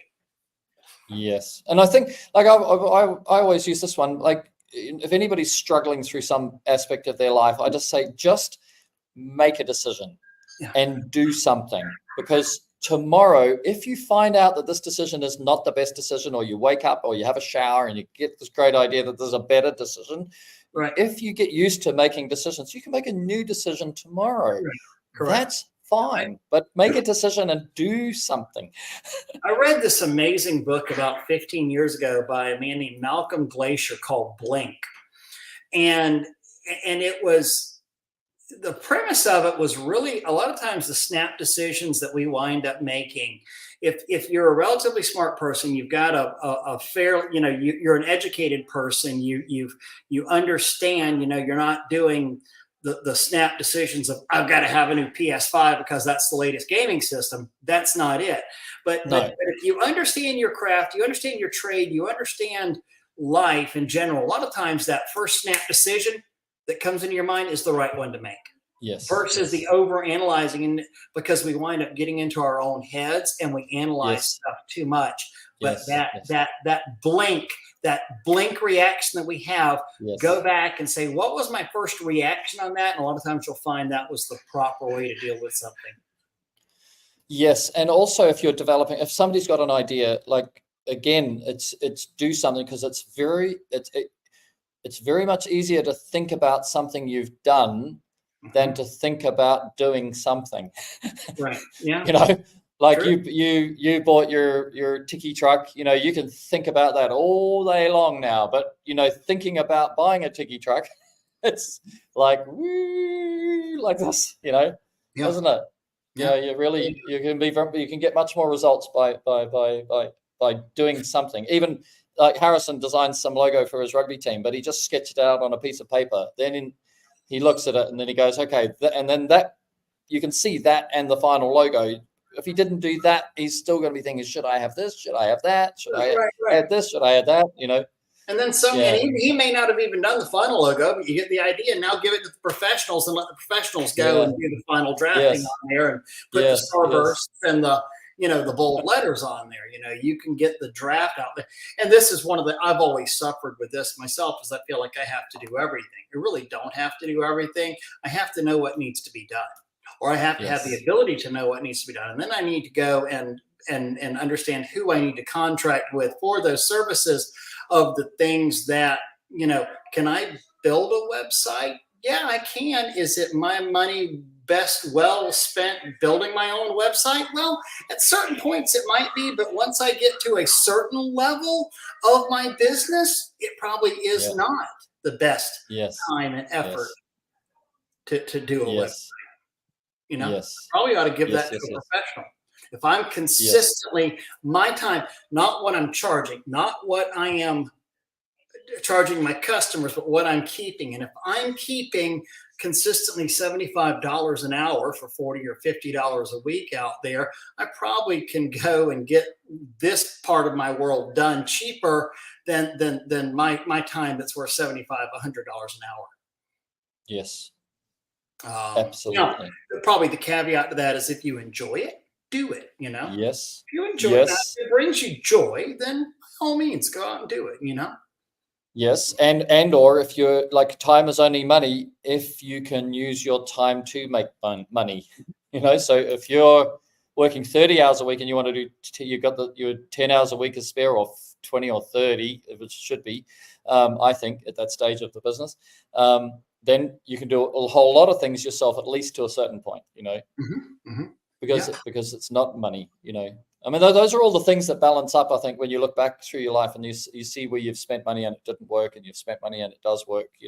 Some of the things, when you have, there's another one which I like, as when there is momentum, the weak become strong. When there's no momentum, even the strong become weak.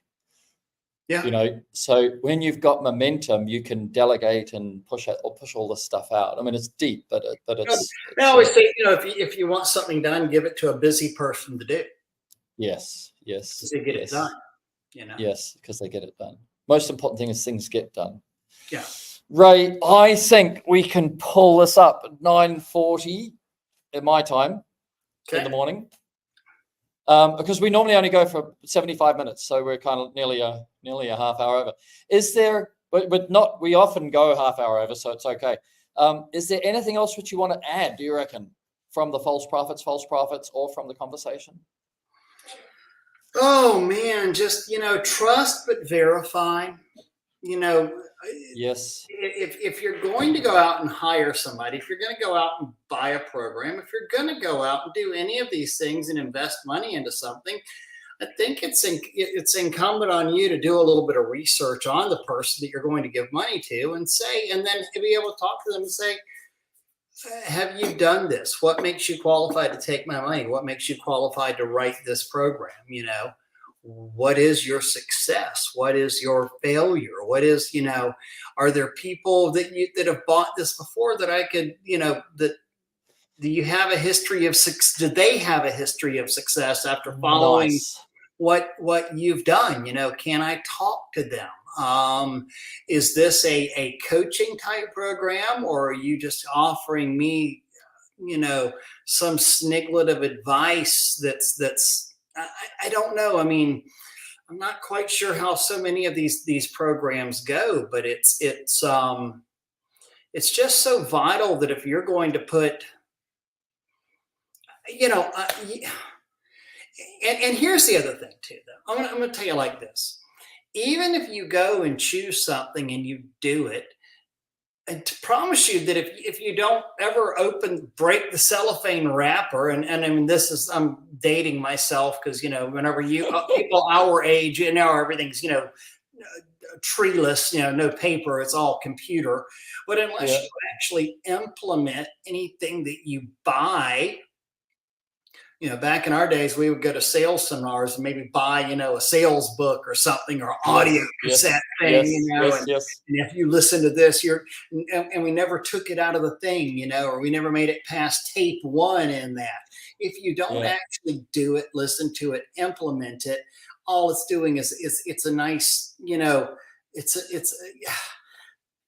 somebody go, okay, well, I bought a Reach It brush, and it didn't work. Well, what do you mean it didn't work? Well, I mean, I'm not cleaning windows. Well, weren't you cleaning? Have you tried it? Well, no. I mean, but I thought I'd be a window cleaner if I bought this pole and this radial rocker brush, and I thought it would be absolutely. But did you do anything? You bought the tools, but just because you buy the tools, if you don't implement the way of using the tools, it does nothing for you. I mean, so you've got to put the stuff in action to make it matter for yourself. Am I saying that the right way? I mean, 100%. I mean, it's said with a sense of genuineness, because it's almost we had a guy on, Casey Cordell, and he keep wanting to switch into this motivational, you could be this and you could be that, and everybody out there, like, be bold, be strong, but put it into action. But you just talk it from the heart, like it's just like, you really seriously, guys. I would disagree with you about that. You really can't be. The world needs ditch diggers too. Not everybody gets to ride up on the horse. Some people are going to be down on the ground doing it. And again, I mean, I believe in being inspiring, but let's take a practical look at a lot of this stuff and say, are you really cut out for this? Or are you really, and it's, you see, again, people go on to Facebook, and they see the checks that are posted, and they hear the people talking about how busy they are, and they hear the wonderful things, and not people talking about failures. And understand that it's like, it's why I'm convinced, so many of these internet, love matches wind up not being not actually working out because you're chatting with some girl and you never actually see that, you develop this relationship, online with someone, and you don't realize that she chews her food with her mouth open or farts uncontrollably all the time. You're not actually seeing the nuts and bolts of what's going on behind the scenes of what you see. I will never forget, was it a year and a half ago, we took the whole family to Lake Tahoe, had an amazing Christmas vacation. Y'all may remember seeing the pictures on there. It was such a wonderful time. And so Finn and I are down by the lake, and it had been a big snow, and it was that snowstorm where that star Jeremy Renner had fallen under a snowcat and almost died. And it was up in that area, but there was this gal, and she had her boyfriend out there taking pictures for her Instagram. And I guess she was an influencer or something. And she would dip her head in the water and sling it back and have these handfuls of snow and throwing them up. And, these winter wonderland photos. And after every series, she'd go over there and, okay, delete that one. I think I'll post that one. Finn and I are sitting there listening, and she is bitching and moaning and just screaming about how this is so freaking cold. I hate this crap. I feel miserable. But then, in the next frame, doing that picture out there. So all of her, thousands of people following her on Instagram are going to see, exactly. They're not actually hearing her just going, I hate this, and my hands are freezing, and this sucks, and and blah blah blah. And she's doing it for the picture. She's doing it for the follows and the likes, but not actually. She's going to catch pneumonia with wet freaking hair and no mittens on out there. Is the practical that's reality. what's really happening? Yeah. Mm-hmm. I'll bet you Finn remembers that forever. Oh, I bet he does too. Yeah, forever. It'll Especially have a if ripple. I stepped in a snow-filled ditch and I lost him. I was like, I looked down and I was like, there's this toboggan. It's literally the only thing that's out there. I was like, oh crap, that was deep. Pick him up out of here. See, you got to spend time with the kids too, isn't it? And that's the only tempering thing that I think about when we talk about money and turnover and business sizes. Just remember that the kids are only kids for a little bit of time. No, it's so true. It's so true. And I know that with Brooke and Brittany, I spent a lot of my time. We had the farm. We were doing some farming, and I really spent a lot of time up there. Luckily, Brooke and I were like best friends at that point, and she always come up and go to that. But then I missed a lot of stuff whenever I started Spray Wash because I was so busy and trying, just was like, I've got a limited time to do this, and I've got to spend this time, and I missed a lot of the graduation and stuff like that during, those leader teen years. The good news is they don't really want to hang out with you that much at that point anyway. Get out of here. You're just trying to take advantage of it and get a business off the ground and go with it. So no, very, very much, very, very much. Ray, I'd love to I'll talk to you afterwards, but I'd love to have you on, as often as you want to be. Please. I got we didn't talk about it, but we got an exciting new business that's launching here this month, and so pleased to do that, and think it's a service that's going to help a lot of guys in the industry. So, are you allowed to tell us what it is? Southeast Drone Works. Oh, okay. Yeah. So they can outsource the drone work to you. You can give them a bid.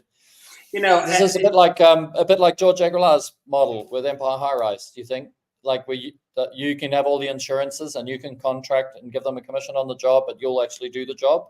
Yeah. Well, so George, I don't know if you haven't got the contract, all the contractual stuff. George would be great to talk to about that because. So here's what our business model is, and this came from whenever we were, Doug got really into the whole drone business. Yeah, he did. Yeah.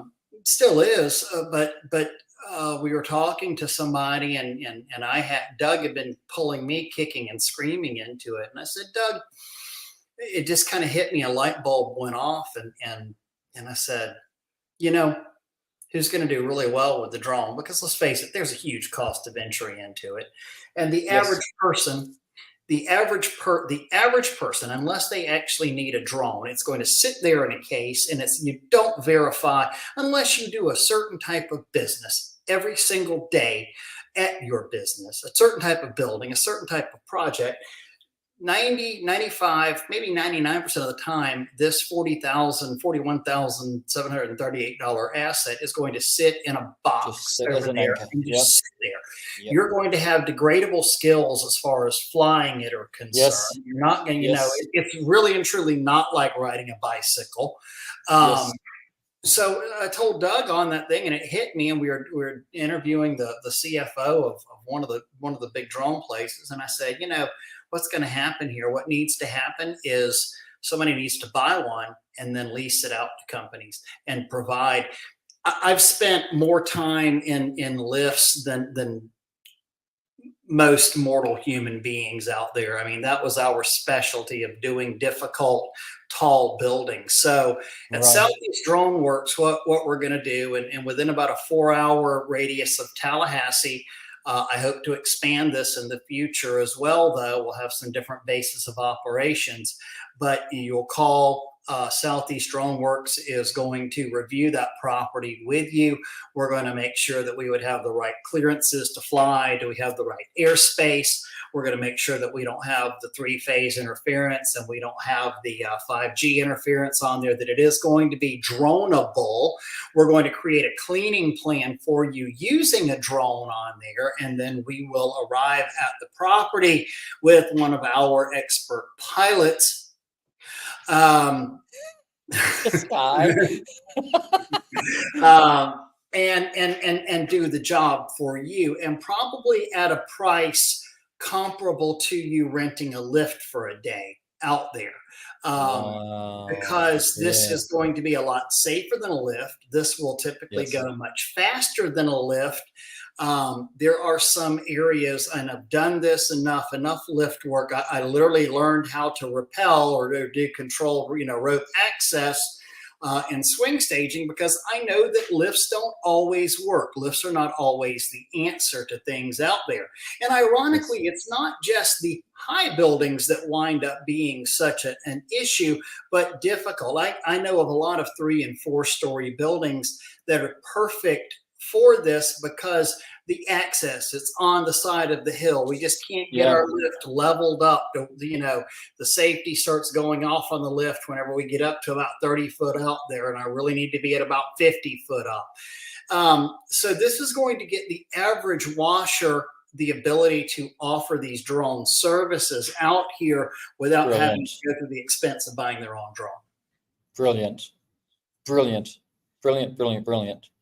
And then I know George talked about, from an insurance point of view, that in his insurance, he can join that company if the other guy has got the contract for the money, so the consideration goes to your customer, and then but you're going to provide the service. Then the insurance is provided by Empire, so they've got the big insurance, because he can do like 46 stories, 48 states like that, But he said then they join that little company in as a co-insured. I'd make them a COI, and here's the other interesting thing. So this job won't be done by Southeast Drone Works. This job is going to be done by Bob's Pressure Washing. I'm literally there as an expert consultant and as a drone operator for you. We're using your equipment. We're using your equipment on this job. I'm not bringing a trailer. Contractually, with my no-compete, I'm not supposed to own equipment. I don't ever want, until my no-compete is up, and I don't ever want it to be said, well, Ray's out here washing. No, I'm literally an aerial platform. I'm a UAV operator, and we're using Perry's equipment. We're using Ben's equipment there. Sorry, mate. Had to switch to 4G. No problem. Must have a drone flying around. Right. Yeah. So it won't be done. Won't be done by Southeast Drone Works. What's that? You said where I got cut off is it won't be done by Southeast Drone Works. Right, Probably right. everybody else knows So what the I'm answer. saying is we'll be using your equipment. We'll be using Ben's equipment. If Ben hires me, we're using your trailer. I'm showing up with my drone. Wow. Right. So you just So hook up we- to our systems. Yes, correct. I mean, Wow. I will show up with 400 foot of the appropriate hose, be it Kevlar pressure washing hose or a good lightweight ag hose or Flexilla or whatever it's going to be. I will have my box full of adapters to make sure that we can hook into your thing. Part of our interview process and where we're creating our cleaning plan on here is going to say, okay, we need to know, what are you shooting? Okay, you're shooting a 12 volt. Well, guess what? Our system won't work with a 12 volt on here because we still have this head pressure issue if we're going more than 4 or 5 stories high. Do you have a booster pump? Do you have a P40? Do you have an AR40? I mean, so let's make sure we have the right equipment. We can downstream if we're doing this. Let's make sure that we have the right stuff so this is all going to work so we can successfully accomplish this mission. Dude, that That's sounds brilliant. so cool. Mm-hmm. Very, very And clever. so there's people out there flying drones right now. There's people out there that Yes. know how to clean. I think I provide the unique stance of I can marry the two because I've done more buildings than most people will ever do in my washing career, and difficult high buildings, Yes. very unique properties and large things. I understand I can really marry both sides of that service together because I've been flying drones now for got my first DJI I think about 6 years ago. Right. Yes, yes, yes, yes. Hmm. Well, that is, I reckon, I mean, it's got to be a winner, right? Yeah, I think so. I think it'll be very good. I think it'll be real good. And I think once also some of the, the government, the large organizations and the governments and stuff like that, once they see that working, they're going to, might be very quickly that they start saying that's how we want all our buildings I done. think a lot of people are going to want to see it done that way. There's Yeah. such a huge safety concern on it. I mean, it's. I was talking to Doug, and Doug spoke to somebody at Sunbelt, and Sunbelt had a rental program, but some of their equipment was having a problem. And Doug mentioned to them, well, it's kind of an issue, renting a drone out, to somebody. Don't you have a lot of liability? And I think it was an unequivocal no. It's a lot more liability running a lift, because if a lift goes down on you on a job, if you have an accident with a lift, somebody's probably getting hurt. And real bad. and besides getting hurt, you're probably causing major property damage to things. Yes. If your drone Yes. does a flyaway and hits something with the Part 107 licenses that we have and the weight restrictions we have, yeah, I mean, you may break a window, you may have to, but it's a big difference than having a 40,000 pound lift come over on the side, and Oh God, and do yeah. that. And I've seen lift accidents happen where saw somebody put a 85 foot on top of a building. I saw somebody was doing an HOA project for a neighborhood and was doing all the tile roofs, in the neighborhood. And he's literally driving the lift down through the neighborhood, and a sinkhole from an irrigation pipe that had caused a washout under the road had opened up. And this is the first thing that's been, 45,000 pounds that's been driven over that. And it literally, the wheel went in, the sinkhole opened up, the lift fell over on there. Wow. Caused damage to. Luckily, his employee wasn't hurt, but Wow. not only was the house damaged, but whenever he pulled when the crane company got there to pull the lift off the house, the strap broke and the lift fell on a secondary house and caused damages there. Oh, Doug's saying, yeah, that was the guy in charge of the rental drones at Sunbelt. Yeah. So yeah,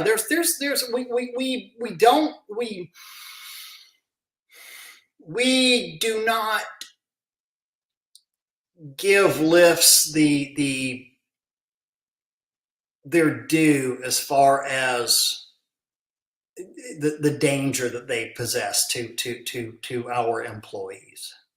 Right. Well, I think you probably get so familiar with them that they become second nature to you. But people like me who've never been in a lift, I look at it and I go, I 100% give it my juice, because I go, no. Those are this the guy. window cleaners. Those are the window cleaners that die as well, Perry. I mean, the guys that have been, 20-year ropes guys who, literally it happened here in Tallahassee, Florida. And I tend to be flippant whenever I'm talking about this, but I'm very, with all due all reverence whatsoever to this accident that happened. But there was a window cleaner who had a guy come in, and he had a fantastic safety record. He was a very, very competent business owner. He trained his guys very well. Guy had been a longtime employee of his. He comes back after lunch. He gets all suited back up on his buckboard, goes over the side of the building, and what does he do? He realized that he had forgotten to clip on, and went over the side of the building and died in this accident. And that's what happens to a lot of guys, more so. A lot of times when we were first starting out, I mean, I remember my first rope access job, I literally had to have my employee, I was like, Christian, come here. He said, what, boss? I said, take this hand. I said, lift my fingers up. He's like, I can't. I was like, okay, cool. And so I'm sitting there, and I'm literally in the seat, and I know that nothing's going to happen to me. I know that my ropes are holding, but my mind will not let my hand let go. I said, okay, now take the other hand. I said, do the same thing. And he did, and I didn't move, and I'm still sitting here, 14 stories above. And I was like, okay, cool. And I hit the pencil and started going down. Yeah.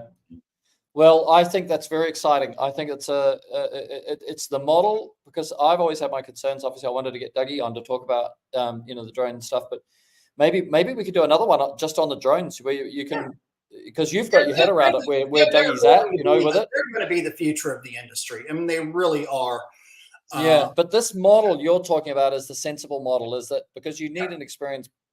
That law of diminishing effect is probably the most critical thing that you said that I thought is highly relevant, because we have the same with, I was talking to Ben, I think, but, we sell poles that go to 7 stories, but if you're cleaning a 7-story building, no, it's Chris Honey, and 1 story of a 7-story building you can clean by hand, Mm-hmm. So the amount of guys that have actually got experience cleaning a 7-story building, the 7th floor of a 7-story building, even if they do 3 buildings in a year, they've only got 3 7th floors experience, right.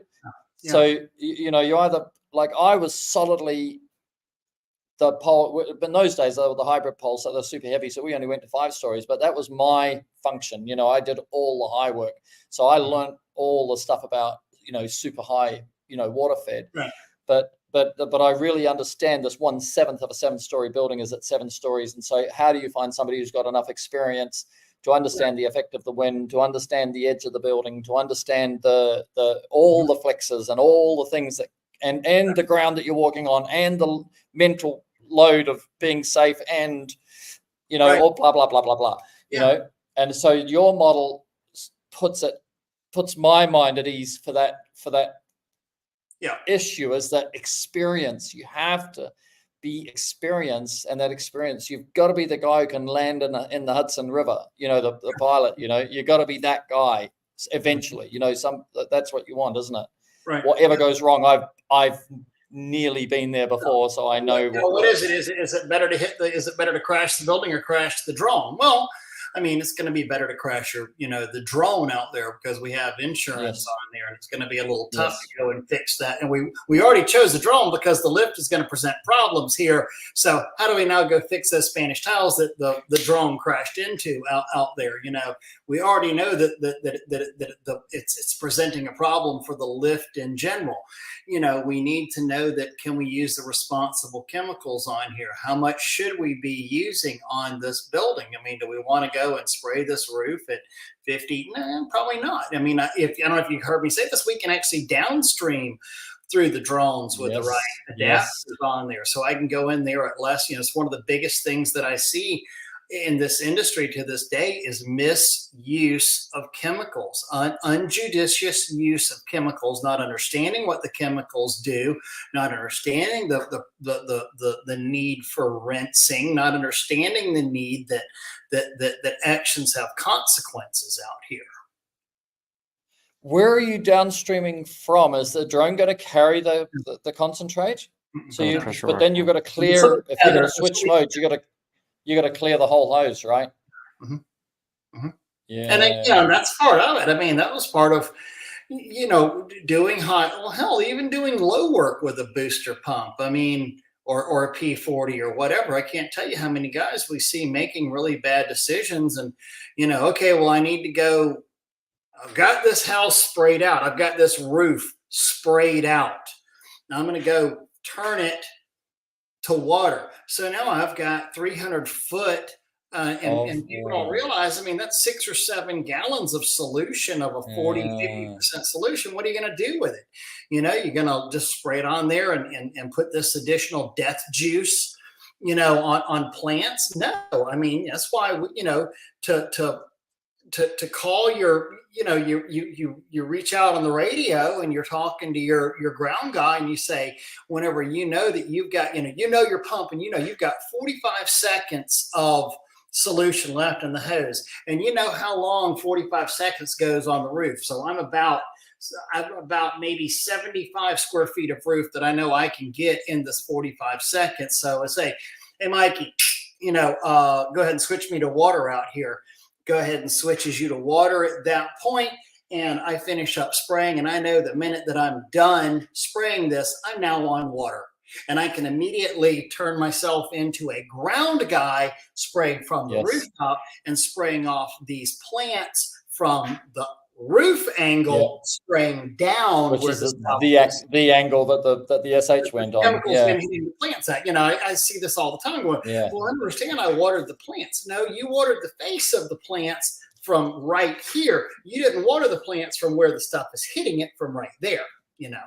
Right, right.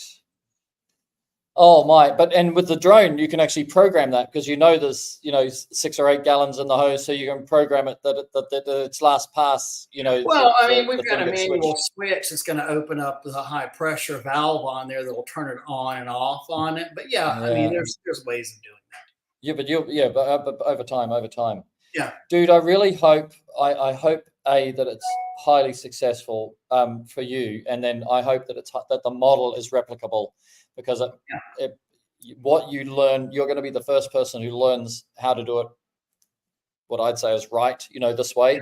Right. And then may that be as exciting for you as it will. And soft wash was. The roots of what I really love doing, which is the meaning aspect of it and building a business and applying my knowledge of.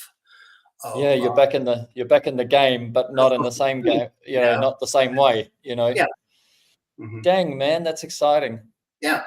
Well, now I'm going to pull the pin. Are you going to stay on for a couple of minutes afterwards? Just to say, I'll hang out for a bit if you've got time. Okay, so Benji will do the outro, and then I'm going to duck away for a second, and I'll be back in a sec. Okay. Thank you, Benji. Thank you, everybody. Thank you for watching or listening to another Service Six Sigma podcast. If you enjoyed the content, please like and share with other mobile service contractors. We live stream daily, Monday to Friday at 9 p.m. Eastern Time. All previous podcasts are available for viewing at service6sigma.com. And for listening on your favorite podcast channel, just search Service Six Sigma. See you next time, and you have an epic day.